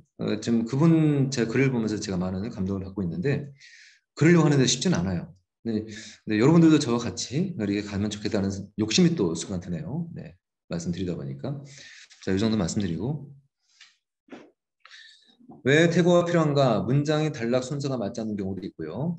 문장이 호응이 맞지 않는 경우. 앞뒤 뭔가 연결이 안 돼요. 그러면 이제 일단 말고 문장에 대한 집중이 아니라 이제 문장이 틀린 것에 대한 스트레스를 받아가지고 막 하는 분들도 계세요. 응? 본인이 아니라 다른 분들이 이게 뭐 그다음 막 말싸움하기도 하고 글이 체제라든가 구성이 미흡한 경우도 있고 또 글 전체 목차부터 시작해서 뭔가가 잘못된 경우도 있고 인용문이 표시 안 된 경우도 있고 또 전혀 관련이 없는 자료를 갖다 인용한 경우도 있고 그런 것들 그리고 이제 꼭 들어가야 되는 핵심 키워드가 없는 경우도 있고 또 문법에 맞지 않는 표현 글을 쓰는 분이 문법에 안 맞으면은 이거는 심각한 거거든요. 첫인상이 안 좋기 때문에 그냥 그걸로 다 평가를 받습니다. 그래서 오탈자는 뭐 그럴 수도 있다 하는데 문장이 비문이가 앞뒤가 안 맞는다, 수미상관이 안 된다 하면은 여기에 대해서 굉장히 오해를 받을 수 있어요. 전혀 그 뭐죠? 여기에 중요도를 놓지 않고 굉장히 이것을 가볍게 생각하는구나. 그걸 가지고 이제 이분이 매사에 신중하지 않다라는 이런 식으로 선입견을 갖는 경우도 있습니다. 문장 그런 물론 이제 학교에서 써내는 거야 이제 학생들이 고 바쁘고 하니까 그렇지만 만약 학술지 이런 데서 그렇게 하게 되면 누군지 나중에 그 주제로 혹시 뭐 어디 가서 뭐 해가지고 이 사람 이렇게 하는 경우도 있어요. 어떤 예민한 분들은 흔치는 않지만 그렇습니다. 그래서 이제 글 가지고 굉장히 예민하게 보는 분들이 의외로 많이 있어요. 학계에서는 글 가지고 그리고 이제 잘못된 단어라든가 과도하게 긴 거, 주제와 다른 내용들 이런 것이 혹시 있는지 모르기 때문에 태고가 반드시 필요합니다.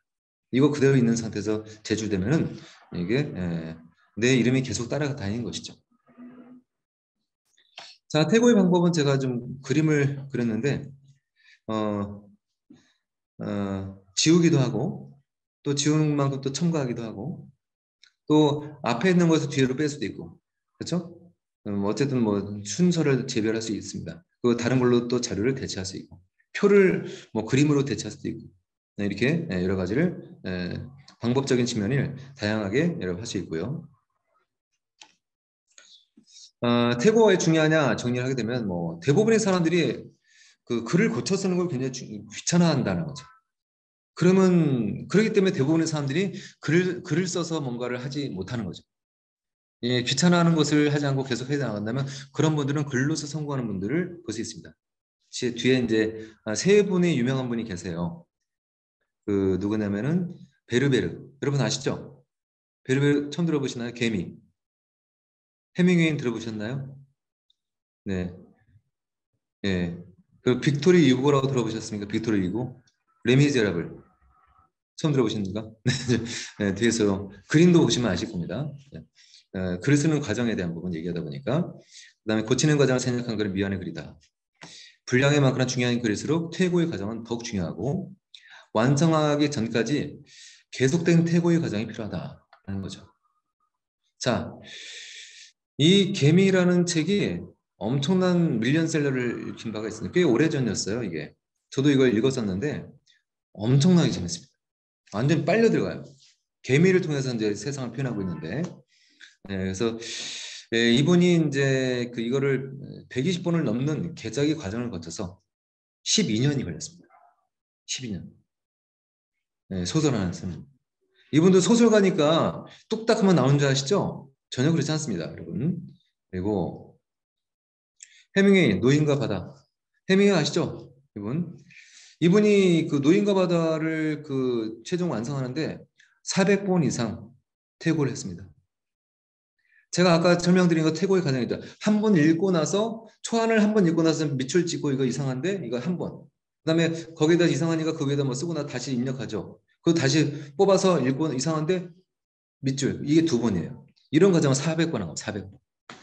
400번 하는 거. 저는 이제 제가 말씀드린 이 원고는 이런 보고서라든가 학술지 원고라서 한 2, 30페이지 많아봤자 이거밖에 안 되는데 이거는 뭐 한 뭐 200, 한 3, 400페이지 되지 않겠습니까? 그거를 그 과정을 400번 했다는 것을 생각해 보시기 바랍니다.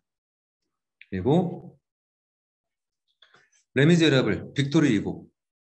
레미제라블은 아실 거예요. 빅토르 유고 하니까 여러분 무슨 얘기 누군가 하셨는데 이분이 이 책을 여러분 이 레미제라블이 연극으로도 나왔지만 장발장 아시죠? 장발장. 빵 한 조각 때문에 그냥 정신형 받은 사람, 그죠? 코제트, 그죠? 이 책이 완성되는 데 17년 걸렸습니다. 17년. 퇴고 몇 번 났다 오면 너무 많으니까 17년 동안을 퇴고를 하고 또 보고 또 보고 했다는 거죠. 또, 이러면 됐을까? 하는데 그래도 또 다시 보니까 또 이상. 또 고치고, 또 고치고. 그 퇴고의 과정이 우리가 생각하는 그 어떤 그 소설 베스트셀러, 밀리언셀러를 한 그 거장, 글을 쓰는 거장들이 이렇게 엄청난 시간이 걸렸다는 거 여러분 생각 안 해보셨죠? 하물며 저 같은 경우 여러분도 저하고 좀 비슷한가? 예, 그래서 우리는 글을 한번 쓰고 나서는 계속해서 반복 또 반복 이 퇴고의 과정이 필요하다는 것이고 중요한 건 퇴고를 아무리 잘해도 앞에 방향이 잘못되면 또 퇴고도 의미가 없습니다.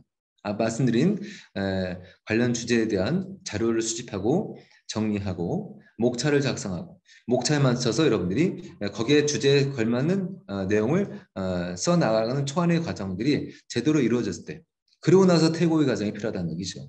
아셨습니까? 네. 이 정도로 이제 해서 보고서 작성법에 대해서는 마무리를 할까 합니다. 하고요. 좀 잠깐 쉬고 싶지만 좀 이어서 할까요? 이어서? 예. 예, 이어서 바로 하겠습니다, 여러분. 피곤하시면 잠깐 눈 좀 약간 감았다가 떴다 좀 하시고 잠깐 뭐 화장실 가서 세수도 좀 하고 오시면 될 것 같습니다. 제가 천천히 이제 설명할 테니까. 자, 페이지 넘겨서 예, 자기소개서 작성 방법이죠. 자기소개서는 뭔가라는 것이죠. 아까 제가 강의 시작할 때 여러분들께 물어봤습니다. 여러분, 제가 만약에 간담회에서 여러분 하고 여러분들 오셨을 때 한 분씩 자기소개에 대해서 한 5분, 1분 동안 간단히 말해보세요. 어떻게 됩니까? 예. 저는 뭐 1970년 뭐 몇 월 며칠에 태어나고, 응? 예를 들어서 그리고 뭐 집은 뭐 어디에 있고 학교는 뭐 초등학교는 어디 나오고 중고등학교 나오고 그다음에 중간에 친구 누구 만났고 무슨 일을 했었고 그리고 또 공부를 했고 누굴 만났고 무슨 아르바이트 했고 또 하다 보니 여기까지 왔네요. 거기서 저는 문제됩니다. 이게 얘기하는 순간 자기소개가 됩니까? 그런 것도 막 할 수 있겠죠. 그렇죠. 제가 그 몇 년 전에 그 해경 시험을 본 학생이 면접에서 계속 떨어졌다는 거예요. 그래서 그 왜 그랬냐 이게 면접 학원을 다녔대요. 근데 면접 학원에서 뭐 배웠냐 하니까 거기서 제가 좀 전에 말씀드린 것처럼 시간적 순서에 따라 자기를 소개하는 방법에 대해서 배웠답니다. 이게 면접 학원도 이게 옛날 분들 그렇게 해도 뭐 뽑을 사람 딱 정해져 있고 옛날에는 면접보다는 시험 성적 있지 않습니까? 경찰 시험이라든가 공무원 시험 시험 성적까지 이미 다 끝나면 면접은 통과이었어요. 근데 지금은 그 필기 시험을 2배수로 뽑아가지고 제로섬 게임을 합니다. 면접이 제로섬이에요. 필기 성적과 별개로 면접까지 완전히 당락이 결정되거든요. 그러니까 그렇게 해서는 안 되는 것이죠. 내가 누군지에 대해서 나도 모르는데 그러한 나를 얘기할 수 있겠습니까? 제가 좀 전에 말씀드린 그런 패턴으로 얘기하는 것은 자기도 자기 자신에 대해서 정의가 안 내려지는 것이죠. 그래서 자기소개라는 것은 먼저 자기 자신에 대한 정의가 우선이다라고 할 수 있겠습니다. 그래서 제가 그 학생에게는 먼저 한 20분 정도 그 불 끄고 방에 앉아서 눈 감고 나는 누구인지 한번 하루에 한 번씩 한 3, 4일 정도 한번 연습해 보라고 했습니다. 난 누구인지에 대해서. 그러니까 어땠냐니까 처음엔 졸렸다고 하더라고요. 그래서 네. 그래서 제가 원하는 답이 아니라서 좀 당혹스러웠지만 그러나 거기서부터 하나씩 제가 자기소개를 어떻게 해야 되는지에 대해서 같이 얘기했던 것 같고 바로 그러고 나서 본인이 이제 그렇게 연습하고 나서 면접을 봤는데 면접 보고 나서 다 끝나고 나서 자기도 모르게 눈물이 흘렀다 하더라고요. 왜 눈물이 흘렸냐 이거 모르겠대요. 자기가 자기한테 그냥 눈물이 났대요. 예, 그거 딱 느끼면 됐구나 합격이 됐습니다. 그래서 2번을 떨어졌었는데 그렇게 한번 연습하고 나서 합격이 됐던 것이죠. 자기가 누군지를 얘기하고 나서 그러니까 내가 누군데 당신은 누구야? 그러니까 나는 이런 사람이야. 근데 나를 뽑는 그 기관은 이러이러한 것을 원해. 그럼 나를 아니까 그 기관도 알죠. 그럼 나와 그 기관과의 공통점이 무엇인지를 얘기하고 그럼 그 공통점뿐만 아니라 그 기관이 이제 혹시라도 마음에 들어 뽑았지만 혹시 성격이 파탄자 이러면 안 되지 않습니까? 그렇죠? 그러면 갈등 상황을 어떻게 뭐 이겨냈는지 이런 것들도 궁금하겠죠. 그런 것들을 이제 보통 이게 자기소개서에다가 쓰길 바라는 것이고 면접 자리에서는 그걸 또 다시 확인을 하게 됩니다. 다른 형태로 물어보면서. 근데 어떤 형태로 바꾼다 하더라도 나에 대한 정립이 되고 상대방에 대한 정립이 되면 나를 알고 저를 하면 객정백승이라 하지 않습니까? 자기소개도 마찬가지거든요. 결국엔 면접 자리로 가기 위한 그런 하나의 과정 중에 가장 중요한 자기소개에서는 면접 자리에서 나를 가장 어필하고 면접자를 나에게 원하는 바로 컨트롤할 수 있는 전략과 전술이 하나의 방법론적 그런 도구다라고 할 수 있습니다. 그렇게 해야 되기 때문에 우선 자기소개는 나를 하는 과정이 우선이다 하는 거죠. 그래서 자아에 대한 성찰을 바탕으로 효과적으로 자신을 드러내고 실용적 목적으로 다양하게 활용될 수 있는 글쓰기가 자기소개고 그래서 이력서처럼 단편적인 사실과 시간적 순서대로 나열하는 것은 아니다라는 것이죠. 나를 성찰하고 그러고 나서 취업이라는 목적이 도출될 수 있도록 상대방도 나에 대해서 공감할 수 있도록 그것을 적합하게 쓸 수 있는 그런 작성한 글이 자기소개서다라고 하는 것이죠. 그래서 대학생들에게 있어서 자기소개는 굉장히 중요하다. 또 여러분들 중에서도 또 뭐 기관을 운영하는 분도 계시지만 또 혹시라도 이제 옛날에 일하다가 지금 잠깐 쉬다가 또 뭐 일을 하고 싶은 경우가 있습니다. 그럴 때 또 자기소개를 진솔하게 잘 썼었냐면은 자기소개 보고 그냥 궁금해서 부르는 경우도 많이 있습니다. 설마 날 부르겠어 하지만 자기소개 잘 써내지 않습니까? 그럼 불러요. 네, 네. 그럼 거기서 딱 담담하게 나에 대한 정리되는 것을 그 기관을 또 염두에 두고서 얘기하게 된다면 이분은 뭐 옆에 있으면은 오히려 내가 배우겠구나 이렇게 되는 거죠. 그렇죠? 자, 먼저 자기소개는 나를 먼저 성찰해야 되기 때문에 성찰의 도구의 관점에서 봐야 되겠습니다. 나를. 그래서 나부터 출발해서 우리 타자, 공동체 문제의식을 공유하는 과정. 나는 누구인가 할 때 이 나는 어디에 살고 있습니까? 나는 지금 현재 어디에 살고 있죠? 우리 대한민국 어떤 세상이에요? 조선민주주의인민공화국도 아니고, 그렇죠? 그다음에 이제 조선 왕조도 아니죠. 그렇다고 해서 뭐 독재자가 뭐 해서 뭐 말 한마디 못하고 그런 우리 모두가 그 기본적 권리를 향유하고 자유를 마음껏 만끽할 수 있는 그런 자유민주주의 체제의 국가에 살고 있죠. 그렇기 때문에 자유민주주의 체제 국가에 살고 있다는 것은 나도 소중하지만 그만큼 다른 사람도 중요하다는 것을 알고 있어야 되겠죠. 그래서 공동체 의식이 있는 것, 내가 거기에 합치되는 사람인지에 대해서 우선 나를 확인해 봐야 되겠습니다. 그래서 그런 부분들이 혹시 부족하다면 그것을 만들어가는 과정도 자기소개서의 작성 과정 중에 하나다라고 저는 생각합니다. 그래서 어쨌든 자아의 가치를 발견하는. 그러면 자기소개 쓰다 보니까 내가 민주주의 체제에 살고 있는 것을 인식 못했네? 라고 한다면 다른 사람은 생각 못했으니까. 그렇죠? 기본권 하면 보통 권리만 생각하지 않습니까? 헌법 제2조의 제2장에 보면 기본권 조항이 있어요. 1장이 총강이고 2장이 기본권 조항이고 3장부터 국회, 정부, 법원, 헌법재판소, 선거관리위원회, 그다음에 지방자치단체, 그다음에 경제, 그다음에 헌법 개정 이총 10장으로 되어 있는데 2장이 키워드 핵심이거든요. 2장이 기본권 조항. 기본권이 누구? 국민들이 주권자임을 확인하는 조항이거든요. 그러면 기본권 조항이 2장이니까 기본권은 권리다. 근데 2장이 뭐라 써있냐면요. 아까 제가 A와 B 썼죠. 2장은 국민의 권리와 의무로 나와 있습니다. 이걸 바로 이제 기본권이라고 하죠. 기본권이라고 하죠. 자아의 가치죠. 나, 우리. 그래서 옛날에는 주권자 하면 권리만 생각했어요. 왕들, 귀족들. 근데 주권자와 국민 모두가 주권자이기 때문에 권리 플러스 의무 이것이 바로 기본권은 권리와 의무가 5대5로 우리는 국민이 생각해야 된다는 거죠. 그러니까 나만 생각하면 안 되고 우리 모두를 생각해야 된다. 조직에 들어가면 나만 생각하는 것이 아니라 조직의 발전이 나의 발전이다라는 생각에 이타심도 있어야 되고 또 나도 또 권리의식이 또 있어야 된다라는 그런 인식이 있는 사람을 요즘에 뽑는 것이죠. 예를 들어 군사정부 시절에 자기소개서를 쓰라고 한다면 이거 쓰면 안 되겠죠. 군사정부 시절에는 똑똑하고 암기 잘하고 명령 잘 듣고 자존감이 없고 누구 밑에서 지시하는 데만 따르는 그런 사람을 뽑았겠죠. 근데 지금은 그런 사람 뽑지 않습니다. 시대별로 원하는 인물상이 다르거든요. 그런 것들을 봐야 된다는 거. 그래서 자기소개서 이제 자아 성찰이 바로 우리나라가 어떤 세상인지. 지금 우리가 지금 이슬람교를 믿는 뭐 신정 일치국가 아니죠. IS라든가 알카에다, 탈레반, 저기 아프가니스탄 같은 나라 아니죠. 그렇다고 독재국가 아니죠. 러시아라든가 중국이라든가 이런 사회 공산주의 국가도 아닙니다. 우리는 민주주의 체제 국가. 여기서 나는 누구인가? 그러면 여기서 이제 왜 우리 타자를 얘기하느냐, 공동체 문제 의식에 대해서 얘기하느냐는 것을 그냥 액세서리를 쓴 게 아닙니다. 이거를 그래서 여기 발견하고 시민의식, 민주 시민의식이라는 것, 이것은 의식은 주권자이기 때문에 주인의식, 의식. 회사에 입사했다.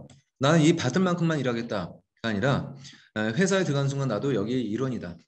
여기에 어떻게 보면 회사의 어떤 주인과 마찬가지다. 그런 마음으로 일하는 사람. 또 회사는 또 그런 사람들을 알아보고 같이 이익이 있으면 같이 나눠갖고 또 어려울 때는 같이 협력하고 이런 것이 이제 공동체 의식이 아니겠습니까? 그렇죠? 이런 사람을 항상 어떤 회사든 뽑으려고 하죠. 그래서 자기 성찰 글쓰기는 자아의 성찰과 자기 표현, 그러니까 자아 의식이 좀 있어야 되겠죠. 주권 의식이 좀 있어야 되고 주인 의식을 갖고 있어야 됩니다. 또 권리 의식만이 아니라 또 다른 사람을 좀 의식하는 공동체를 우선시하는 이걸 공익이라고도 하고 사회 질서라고도 하고요.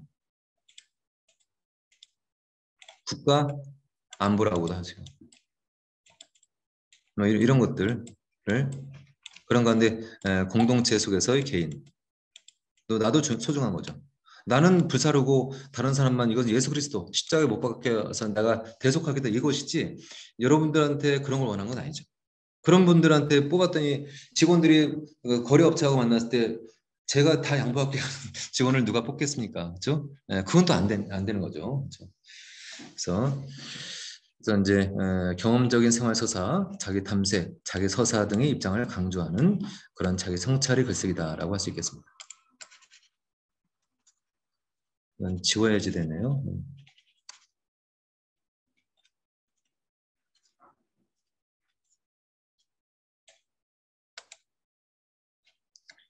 자, 그러면 자아 성찰이 됐으면 그 다음부터는 취업을 나도 이제 뭔가 나 스스로 일해서 옛날에 왕들이 왜 왕이었습니까? 옛날에 주권자들이 왜 소수만 주권을 가져가 그들이 자기들이 알아서 개척하고 그들이 또 전쟁 나면 전쟁을 막아주고 자기 책임하에 모든 걸 다 그들은 자기들이 나서서 했기 때문인 것이죠. 자, 내가 성찰됐으니까 나 그다음부터는 내가 스스로 나의 어떤 호구지책을 다 챙기고 그리고 나서 더 나아가서 내가 소속된 그 기업이 나로 인해서 성장할 수 있도록 그런 나는 준비가 만반의 준비가 돼 있다. 라는 출사표의 마음으로 그렇죠. 취업이 도구의 관점에서 이걸 또 쓸 수 있어야 되겠습니다. 그래서 네, 전략과 전술. 우선 나를 알고 적을 안다. 그럼 나를 성찰했으니까 그다음부터 그 기업을 분석해야 되겠죠.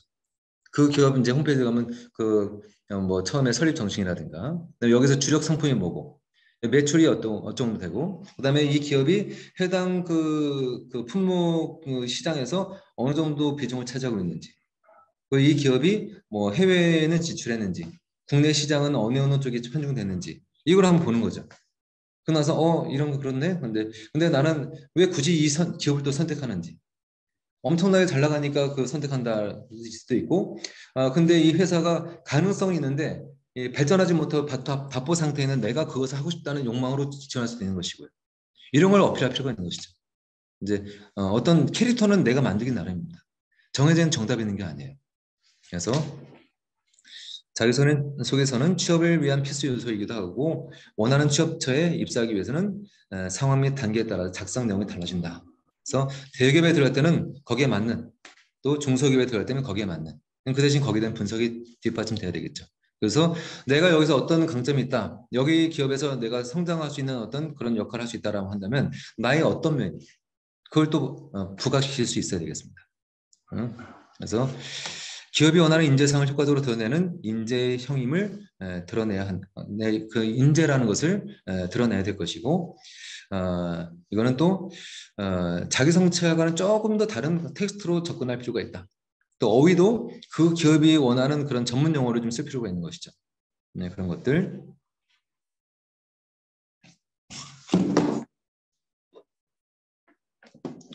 그다음에 이제 자기 분석을 자기소개서에 있어서 이제 아까 말씀드린 거죠. 정리를 또 하는 시간이죠. 우선 방에 앉아서 제가 그 학생한테 시킨 게 나는 누구인가. 제가 한번 하도 떨어졌다고 해서 30초만 자기소개 해봐 했더니 꿀 먹은 벙어리가 되는 거예요. 그래서 자꾸 뭘 하니까 이제 언제 태어나고 뭐 공부를 했고 뭐 어떻게 이 얘기를 하는 거예요. 그게 자기소개서냐니까 그렇게 배웠대요.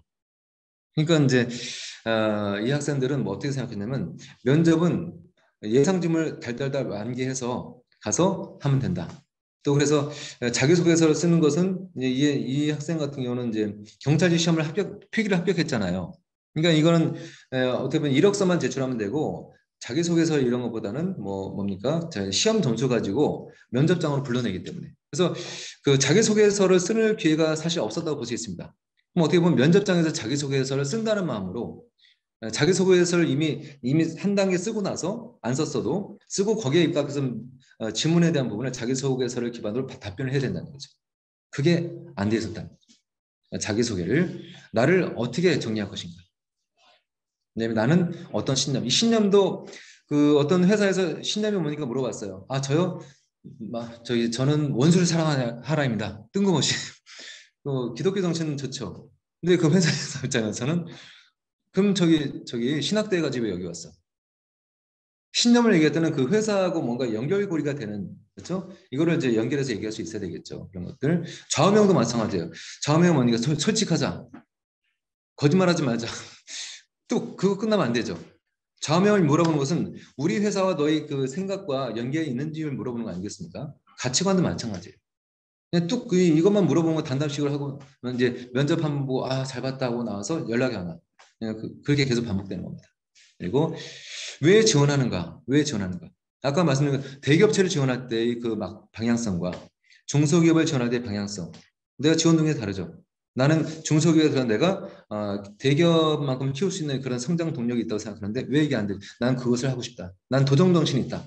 이렇게 하면 당신 우리 이거밖에 안 되는데 진짜 오겠습니까? 할 수 있죠. 근데 대기업 같은 경우는 이 대기업의 인프라를 통해서 저도 대기업이 계속해서 이 최고의 지위를 유지할 수 있는 데 있어서 저도 하기 위해서 저희 역량을 갈고 닦아왔습니다.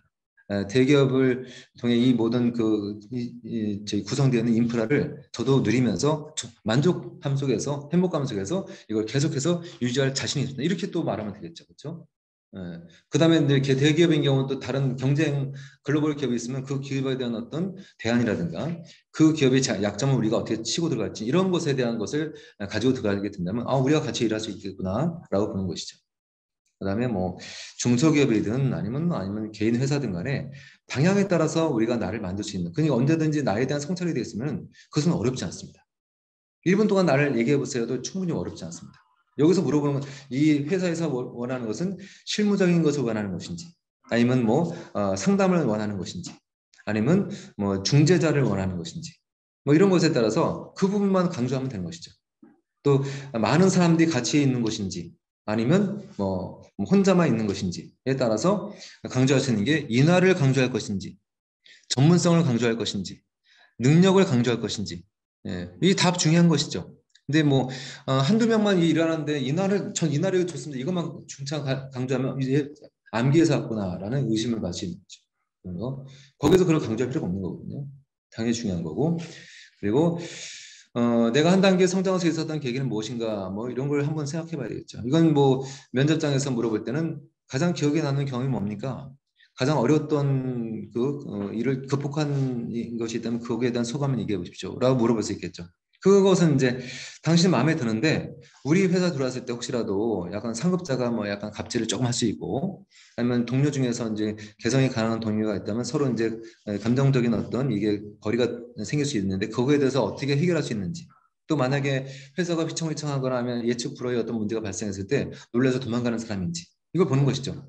그래서 아무리 그런 게 있다 하더라도 나는 거기에 대해서 항상 담담하게 살다 보면 그런 거 충분히 예견할 수 있다라는 식으로 내가 그걸 정리해서 잠시만요. 그 스피커가 여러분 열려 있으니까 혹시 열려 있는지 본인과 한번 확인해 보시기 바랍니다. 그다음에 나의 강점과 약점을 물어볼 때도 이것도 이제 위기 관리 능력 이거 성장 단계 이거 비슷한 거죠. 그렇죠? 장점을 말하랬더니 장점만 말하고 끝난다. 뭐 리더십이 필요하다라고 한다면 뭐 리더십이 필요한 줄 알았더니 저희 특기 같은 거 물어볼 때 리더십이라든가 아니면 뭐 협동심이 필요한 그런 기관에서 특기를 물어봤습니다. 그랬더니 전 바둑을 좋아합니다. 이렇게 독서를 좋아합니다. 이렇게 하면 좀 거리가 멀겠죠. 리더십이나 협동심이 필요한 곳에서는 전 축구를 좋아합니다. 아니면 뭐 같이 하는 그런 거 있지 않습니까? 아니면 뭐 좋아하는 뭐 운동이 있냐면 그런 식으로 거기에 맞춰서 내가 여기에 대한 것을 전략적으로 이걸 딱딱 포지셔닝 할 수 있는 그것이 바로 이런 사람을 뽑아야지 영업을 한다거나 상대방과 경쟁업체 면접 그 회의를 할 때 상대방이 어떤 어려운 질문을 할때 그걸 뭐라고 하죠? 위기 대응 능력이 있고 또 아주 효과적이고 지혜로운 어떤 답변을 통해서 감탄사가 나오게 할 수 있는 그래서 경쟁력을 키울 수 있는 그런 인재가 되겠죠. 근데 이런 답변 때도 그냥 동문서답을 하듯이 아무런 관련이 없는 것을 그냥 특기만 말한다거나 하게 되면은 의미가 없는 것입니다. 이게 그대로 자기소개에서 들어야 되는 거예요. 그리고 이제 작성 형식이 자기소개서를 500자 이내로 쓰시오라고 하는 경우도 있죠. 1000자 이내로 쓰시오 하면 거기 맞춰 써야 됩니다. 근저리로. 그리고 분량으로 2페이지 이내, 3페이지 이내면 또 거기 맞추면 되는 것이고. 3페이지 이내라면 저도 2장 반 정도는 써야 되겠죠. 최소한 2장 이상. 근데 3페이지 이상 써야 돼. 한 페이지 써서 낸다. 이건 성의가 없어 보이죠. 너무. 그래서 적어도 2장 이상 써야 되는 거고 2페이지 이내일 때는 1장 반이나 아무리 적어도 반 페이지는 안 되고 1장 이상 써야 된다는 거. 그다음에 취업처가 요구하는 양식은 뭐 거기 뭐죠? 거기 자기소개에다가 보면 1. 성장 과정 쓰시오. 2. 지원 동기 쓰시오. 장단점 쓰시오. 이런 게 있습니다. 그럼 거기에 맞춰서 줘야 되는 겁니다. 아셨죠? 네, 거기 그것만 쓰랬더니 다른 거 쓰는 필요는 없어요. 여기는 그걸 가지고 기준을 가지고 평가한다는 얘기입니다. 그랬더니 딴 거 쓰게 되면 이거 좀 뭔가 여러분 과제를 그 시험을 낼 때 그 키워드와 관련된 내용을 써야지 그 득점을 하는 것이지 다른 거 쓰게 되면 아무리 잘 써도 그 득점이 없는 것입니다. 자기소개서도 마찬가지죠. 키워드는 어떤 표현을 할 때 내가 이 분야 전문 분야다라고 한다면 그 해당 분야에서 일하고 있을 때 쓰는 전문 용어를 몇 개를 써야 되겠죠. 전문 용어를 써야지 그 얘가 좀 이 사람이 좀 아는구나라는 것이지 나 이거 전문가입니다 하는데 전문 용어를 하나도 안 써. 그러면 의미가 없는 것이죠. 이 사람 안다라고 할 수 없습니다. 전문가로 보이지 않습니다. 자, 자기소개에 기재해서는 안 되는 내용이 있죠. 자기소개를 쓰다 보면 감정에 치우거나 격정적으로 과도한 표현을 쓰는 경우도 있어요. 쓰다 보면 갑자기 뭐 세상을 비판하는 내용을 쓰는 분들이 있고 또 전 직장에서 누가 뭐 자기를 막 했다고 막 하면서 아주 힘들었다고 그런 사람들은 좀 걱정되는 뭐 이런 식으로 비판 쓰면 안 됩니다. 그런 것들은 그렇죠? 다 이유가 있겠죠. 뭐 인격이 그럴 수도 있고 또 하다 보면 또 그런 말이 나올 수 있는 것이고 근데 이것을 너무 자기가 해석해가지고 판단의 관점에서 이걸 쓰게 된다면 여기 와서도 충분히 판단하고 비판하다 끝날 수 있구나라는 것이 있기 때문에 비판을 위한 비판 그리고 자기가 살아왔던 격정적인 삶 내가 좀 인생 역전에 좀 힘들게 살아왔어 이걸 너무 강조를 하는 거예요. 자기소개서 그걸 막 강조한다거나 면접 자리에서 이제 그런 걸 좀 물어봤더니 홍보내서 스스로만 눈물 흘리면서 나 이렇게 힘들었습니다. 이런 얘기 자꾸 하는 거 그거 아주 곤욕스럽습니다. 면접자 입장에서 처음에 인상이 좋았다가 그 다음부터 이 사람 뽑으면 안 되겠구나. 예, 다른 사람은 나한테 대해서 자꾸 얘기를 하는 거 나의 약점에 대해서 자꾸 얘기하는 것은 뭡니까? 당신도 그 얘기한다거나 나를 좀 잘 봐달라는 얘기겠죠. 그렇죠? 부담되는 것이죠. 우린 그 프로끼리 만나야 되는 거예요. 취업을 한다는 건 프로를 만나는 거기 때문에 굳이 자기를 뭐 내적인 것을 물어보지 않았는데 물어봐도 짧게 말하고 말아야지 과도하게 격정적으로 이걸 얘기할 필요가 없는 겁니다. 여러분들 이제 친한 분들 만날 때도 그렇죠? 나는 말이야 이렇게 그러면 나도 얘기할게 하면서 이렇게 하는데 이게 우리나라의 문화라고도 할 수 있지만 굳이 그렇게 얘기하게 되면 아무래도 그분이 계속 친하면 모르겠지만 또 안 친할 경우에 또 뒤에 가서 또 계속 그냥 뭐 그런 경우가 있어요. 저도 이제 형사조정을 하다 보니까 아주 친해요. 동네에서 아주 친한 엄마끼리였는데 어느 순간 사소한 걸로 감정이 틀어져 가지고 그 상대방이 약점을 다 알고 있지 않습니까? 이거 어디 가서 다 얘기한 거예요. 그것 때문에 이제 명예훼손했다고 바로 고소하면 되는데 가서 주먹으로 때렸어요. 예, 그래서 막 치고받고 싸워가지고 쌍방으로 와서 처음에 너무 저한테 너무 안타까웠던 그런 일이 있었던 것 같습니다.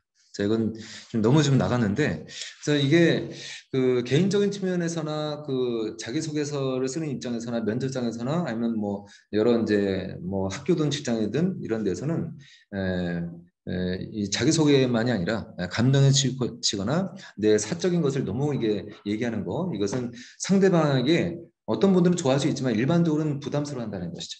이거를 알아야 된다는 거. 그다음에 천편일적인 그런 내용, 뻔한 내용 있죠. 뭐 눈에 봐도 뭐 별게 없어요. 그렇죠? 핵심 키워드도 없고 이 사람만의 어떤 도전 정신이라든가 이 사람이 우리 회사에서 뭔가를 혁신을 할 수 있는 만한 그런 자질이 있는 것이 전혀 보이지 않습니다. 그러면 그런 사람 뽑을 필요가 없죠. 나중에 뽑으나 안 뽑으나 사람 안 뽑습니다. 그렇기 때문에 급할 때는 모르겠지만 그리고 이제 오탈자 비문 이거 굉장히 인상이 좋지 않습니다. 자기소개서를 써서 이제 취업처에 내는데 오탈자가 나왔다. 서류 저희 입사 지원서에 써는 그 형식의 어떤 서류에다가 오탈자가 비문이 나왔다 하는 것은 일할 때는 더 한다는 얘기죠. 무조건 안 뽑습니다. 이거 굉장히 중요해요. 보고서만 아니라 자기소개서는 다 중요하죠. 다 중요하고 그다음에 이미 다른 곳에 제출한 것을 그대로 제출하는 거. 보통 뭐 그대로 그냥 뭡니까? CTR을 C, 뭐 CTR을 V 해서 복사 붙여넣기 그죠? 이게 단축키 말씀드렸는데 이렇게 해가지고 뭐 나는 이게 나름 이렇게 고쳤다고 하지만 이걸 냈는데 상대방이 이제 안 불러. 나중에 알고 보니까 다른 데 낸 걸 그대로 어떻게 하지? 서로 공유하지 않습니다. 근데 딱 내용이 우리 회사에 맞는 내용인지 이분들은 동종업체를 알지 않습니까? 이게 어디에 보통 그분들이 어디에서 공고난 걸 알거든요. 이 내용은 여기 아닌데 약간 바꿨다 하더라도 한두 개 가지고 알 수 있거든요. 예, 그렇기 때문에 다시 써야 된다. 다시 써요. 주변에 보면 이렇게 복사해서 그냥 자꾸 제출하는데 그거 제가 말리고 있거든요. 그래도 뭐 그냥 우선 서류는 넣고 본다고 하는데 그러면 서류를 위한 서류가 되는 것이죠. 그것은. 그다음에 핵심어가 드러나지 않고 만연체로 쓰는 거 이거는 뭐 보고서뿐만 아니라 자기소개서도 마찬가지입니다. 쓰면 안 될 것이고 연대기적 방식 자기를 뭐 서사시적으로 뭐 누가 누구를 낳고 이삭이 뭐를 낳고 이런 거뭐 왕들이 서사시죠. 그렇죠? 본인이 뭐 왕이 연대기를 쓰는 게 아니기 때문에 그거 쓰면 바로 그거 뭐 저기 패스가 됩니다. 그거는. 그다음에 이제 추상 쪽에 구호에 지나지 않는 저를 뽑아주시면 열심히 하겠습니다. 저는 열과 성을 다하겠습니다. 저는 오직 회사만을 위해서 제 목숨을 바치 뽑아 주신다면 이런 것들 물론 요즘에 그런 거 안 쓰죠. 당연히 그런 거 쓰면 안 됩니다. 당연히 열심히 해야 돼요. 열심히 하지만 결과가 안 나오는 경우가 많거든요. 근데 결과가 나올 수 있는 가능성이 있는 그런 걸 어필해야 되겠죠. 네. 예, 결과가 없이 열심히 하는 것은 원치 않기 때문에 그래서 구체적인 그런 것이 있어야 된다. 그리고 또 들어갔을 때 어떤 포부가 나와요. 가고 나는 이러한 부분에서 아마 이렇게 했겠지만 저는 이런 부분에서 혁신을 그리고 저는 과거에 또 중간에 이런 일이 있었지만 이 회사에서는 이러한 모습으로 또 이 회사의 이런 측면에서 도움이 될 수 있도록 할 것입니다. 구체적으로 그렇게 하는 것이 중요하고요. 인터넷 채팅 용어 이런 거 쓰는 경우도 있어요. 요즘 저희 Z세대. 예, 예. 좀 이런 분들은 이게 그냥 자기도 모르게 이런 우리 강의라든가 이런 책 같은 것도 안 보고 그냥 이거 쓰면 되겠지. 나도 모르게 자꾸 쓰는 거다 보니 관행적으로 쓰게 되는 것이죠. 이거 절대로 안 됩니다. 예, 이렇게 쓰게 되면 회사 입장에서는 얘 뽑아서 그냥 키우다 끝나는 거죠.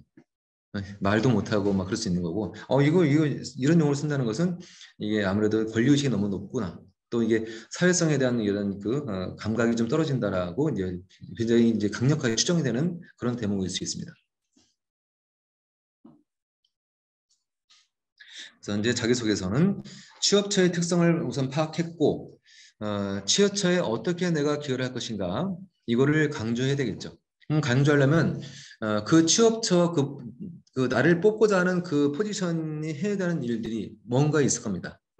그거와 관련된 나의 경험을 좀 어필해야 되겠죠. 전혀 관련이 없는 걸 어필할 필요는 없어요. 전혀 관련이 없는 것은 나중에 기타 활동 경력 이런 거에다 써야지 부강하는 부분에는 전혀 그냥 뭐 이것저것 잡다한 걸 다 쓸 필요는 없다는 것이죠. 그 관련된 거 핵심적인 거 그리고 경험만 쓰면 안 되고 여기서 어떤 걸 느꼈고 이 중에서 또 어떤 난관이 있으면 이것을 내가 어떻게 이걸 극복했고 또 주변에서 이거에 대해서 어떤 평가가 있었는지 아니면 뭐 거기에 대한 어떤 누가 이제 감사패라든가 이런 게 있으면은 뭐 이런 걸 또 첨부해서 이런 걸 받았다는 것 뭐 등등 아니면 내가 만들 수 있어요. 우리 학교에서 우리 학과에서 뭐 이렇게 하다 보니까 학과장님이 저기 학과장님의 상장을 줬다거나 학과장 발행 이 학과장님이 나를 굉장히 뭐 이렇게 증진시키고 권면시키시고 이런 부분의 장점이라고 해서 그때 굉장히 나도 동기부여가 됐고 여기에 대해서 더 깊은 관심에서 여기에 대한 전문성을 함양하기 노력했다. 그런데 마침 그런 과정 중에 이 회사를 알게 됐고 이런 것을 더 축적하고 여기에서 졸업과 동시에 자격증까지 또 간접적인 경험까지 같이 안고 여기 지원하게 돼서 이러이러한 각오로 여기에서 기여를 하겠습니다. 또 이 분야가 현재 동종 분야에서 몇 위가 되는데 이 정도 아마 어느 기간 안에 적어도 어느 정도 단계까지 성장할 수 있도록 저는 이러이러한 측면에서 기여할 수 있을 것이라고 자신할 수 있습니다. 뭐 이렇게 구체적으로 얘기해요. 막연하게 저는 뭐든지 열심히 합니다. 시켜만 주십시오. 절대로 안 시킵니다. 설득력에 자, 취업체에 적합한 인재상을 부각하기 위해서는 자기소개서에 이런 내용들이 잘 정리가 되어 있으면 이런 사람은 인재일 수 있겠는데 라는 생각이 들겠죠. 그렇죠?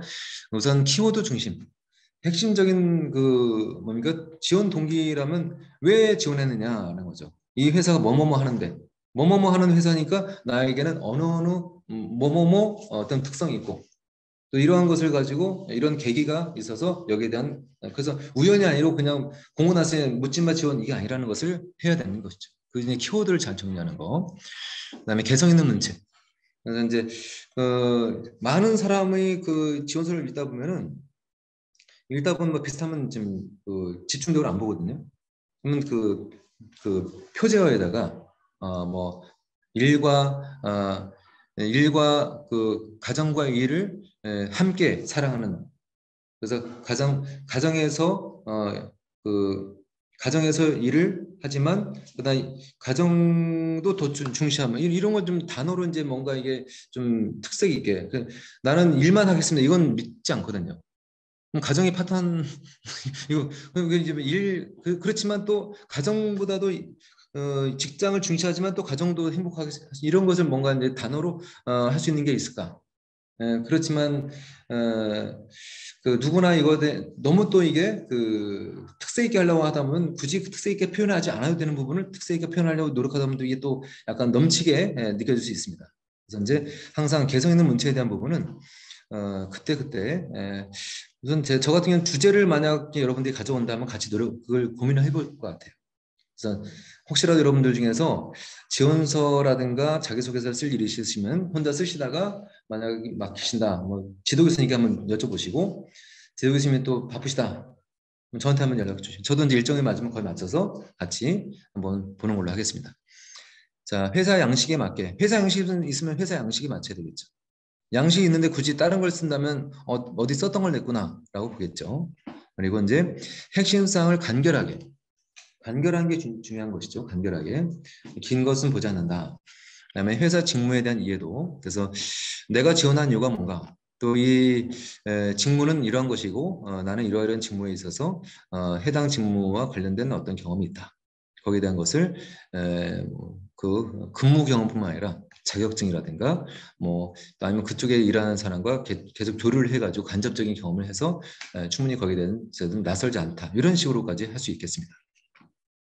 그다음에 내 역량을 충분히 표현해야겠죠. 자기 PR. 너무 과한 건 문제지만 너무 안 해도 문제거든요. 여러분 이런 얘기 들어보셨나요? 어, 들어보시겠죠. 두드려라 그러면 열릴 것이고 구하라 그러면 구할 것이다. 뭐 뻔한 얘기 그쵸? 근데 여러분 주변에 보세요. 두드리는 사람 많습니까? 없어서 구하는 사람 많습니까? 없어요. 그래서 이게 내 역량을 충분히 표현한다는 것이 어떻게 보면 적극적으로 두드리는 역할이다라고 할 수 있겠습니다. 적극적으로 나를 얘기를 할 수 있어야겠죠. 나를 얘기 안 하는데 상대방이 알아서 뽑겠지. 이력서 있잖아. 안 해요. 이력서는 한번 보고 이력서를 딱 보고서 아 괜찮다. 그 다음부터 이제 자기소개서를 가지고 이제 확신을 가지려고 했더니 자기소개서에 표현이 안 돼 있어. 이력서에서 뭔가 보이는데 자기소개서에 그게 부각이 안 나타나 있으면은 이게 뭐야? 용도삼이네라는 게 되겠죠. 그 아무리 이력서에 내가 자신 있다 하더라도 자기소개에서도 이력서만큼 자신 있게 써야 된다는 얘기죠. 그래서 역량을 충분히 표현해야 된다. 그다음에 명확한 목표의식, 이게 같이 연계되는 것이죠. 그다음에 참신하고 개성 있는 경험을 많이 이용해야 된다. 그래서 이제 이런저런 경험을 했을 때 단순한 경험이 나열이 아니라 그뭐 연관된 것을 또 얘기하는 것이고, 그다음에 연관된 게 아니라 하더라도 어떤 상황, 뭐 A라는 일을 하고 있었는데 갑자기 C라는 어떤 사건이 발생했어요. 근데 A에 집중하고 있었지만 C라는 사건 전혀 이질감이 있었음에도 불구하고 나는 그것을 해결했다는 것이죠. 언제든 난 준비되어 있다. 갑자기 어떤 일이 있다 하더라도 난 충분히 그런 부분들을 할 수 있는. 또 여기서 내가 B라는 업무를 한다 하더라도 E라는 어떤 사안이 발생한다 하더라도 이런 에피소드를 볼 때 충분히 나는 그런 걸 극복할 수 있고 충분히 그걸 잘 운영할 수 있다라는 걸로 어필할 수 있겠죠. 그다음에 자기 실현의 표출. 취업을 위한 자기소개서는 이제 많은 고민과 자기 탐색의 과정을 거친다. 그래서 그래서 이제 자아와 자기 결합, 그다음에 이것이 이제 개성화된 자신을 발견하는 과정이 필요한 것이고 이것이 바로 자기 실현이다. 자기 실현이 이제 어떻게 보면 그 자신만의 생활과 경험 그리고 이제 다양한 활동을 구체적으로 분석하고 이거를 미래 계획과 설계하는데 그 취업처와 이제 연관될 수 있도록 잘 연결을 할 수 있는 그런 연습. 그래서 자기소개서 같은 경우도 자꾸 퇴고를 해야 됩니다. 고치고 또 고치고 고치고. 여러분 자기소개서는 딱 그 어떤 취업처 보고서 그때 바로 지원하는 경우가 거의 대부분이죠. 자기소개서도 가상이 내가 A라는 업체에 관심이 있고 B라는 업체에 관심이 있고 C라는 업체에 관심이 있어요. 그렇죠? 근데 공고가 안 났어. 근데 미리 A라는 업체에 맞춰서 나의 캐릭터를 거의 맞춰서 작성해 놓고 B라는 업체도 맞춰서 작성해 놓고 이렇게 작성을 미리 해놔야 됩니다. 그 틈만 날 때마다 이걸 자꾸 검토하다 보면 A, B, C 중에서 어느 업체 하나가 공고가 나겠죠. 그때 이걸 딱 집어넣으면서 넣을 때 또 한 번 더 그때의 시성에 맞는 그런 것으로 만들어서 지원하게 된다면 갑자기 공고 보고서 지원한 사람과 엄청난 격차가 벌어지겠죠. 미리 써서 준비해 놓으셔야 됩니다. 예. 아까 보고서 같은 경우는 시한이 있죠. 뭐 그 한 달 이내 아니면 보름 이내에 써내시오. 근데 보통 논문 같은 경우는 내가 시한이 없어요. 어떤 주제를 써가지고 어느 학술지에다 나 해야지. 근데 이거 이제 학술지에 해야 되는데 이 학술지는 1년에 뭐 3번이나 4번 공고가 나지 않습니까? 그렇죠? 그렇기 때문에 뭐 2달 후에 넣을 수도 있고 1년 후에 넣을 수도 있고 2년 후에 넣을 수도 있고 3년 후에 넣을 수도 있어요. 근데 넣는 기준은 이 글이 완성도가 있을 때 최고의 퇴고에 거쳐서 완성이 됐을 때 넣는 거죠. 그런 것처럼 자기소개서도 미리 작성해 놓고서 완성도가 있을 때 그때 딱 공고가 났을 때 그것을 더 집중적으로 시의성에 맞는 내용을 더 부가시켜서 첨가시켜서 지원해야 된다는 얘기죠. 예, 그거 미래 계획하고 설계하는 과정 이런 것들 그리고 나서 이제 항상 그 업체를 내가 예의주시했다는 부분도 어필할 필요가 있는 것이고요. 벌써 이제 마무리를 할 시간이 됐습니다. 제가 좀 여러 이제 사례 같은 경우를 많이 이제 얘기할까 했는데 뭐 사례는 뭐 좀 그렇죠. 그래서 또 길어질 것 같고 여러분 피곤할 수도 있고 해서 빨리 끝났는데 자기소개서 작성법에 대한 정리를 하게 되면 먼저 철저한 자기보상과 자기실현 전략으로서 자기소개서를 이해해야 된다는 거 기억하시고요. 그 다음에 취업처가 원하는 인재상에 맞추는 사회적 요구에 대한 독자 설득 전략이다라는 것을 우리가 알아야 되겠습니다. 독자가 자기소개서의 독자는 누구냐? 취업처라면 인사 담당자죠. 인사 담당자가 소속한 그 기업, 기업 문화, 기업 사회 그쪽 바닥이 있죠. 영리를 추구하는 곳이냐, 아니면 비영리를 추구하는 곳이냐. 거기에 따라서 또 아니면 뭐 사업을 주로 운영하는 것이냐, 아니면 다른 경쟁 업체하고 뭐 엄청난 각축전을 벌이면서 더불어 같이 성장하는 것이냐에 따라서 내가 거기에 많은 인재상인지를 잘 정리해서 미리미리 분석, 기록해 놓을 필요가 있다라는 것이죠. 그러기 위해서 나를 먼저 아는 것이 중요하다. 그래서 나를 적절히 상대방에게 어필할 수 있는 과정은 앞에서 설명드린 여러 중요 요소에 대한 부분을 여러분들이 하나하나 또 이제 다시 한번 복귀해 보시고 여기에 대해서 검토할 필요가 있겠습니다. 자, 오늘 그 수업이 좀 생각보다 좀 빨리 끝났어요. 다행히 여러분께 제가 편하게 말씀드릴 수 있을 것 같습니다. 여기 보면은 그 채팅창에 보시면요. 만족도 설문조사가 링크가 올라져 있거든요. 그래서 오늘 뭐 수업에 대한 만족도가 또 올라가야지 우리 학교가 또 더 발전된 어떤 내용을 또 준비할 수 있을 것 같아서 이 부분 여러분들 잠깐 뭐 시간 내셔서 들어가셔서 꼭 참여해 주시기 바라겠습니다. 네, 감사합니다. 네. 자, 그러면 오늘 수업은 여기서 마치고요. 여러분 나가기 전에 만족도 조사하시고 또 나중에 또 기회 되실 때 또 뵙겠습니다. 또 혹시라도 우리과인 경우 이제 조만간에 제가 5월쯤에 그 간담회 하니까 그때 볼 수 있으면 뵙겠습니다. 네. 예, 수고 많으셨습니다.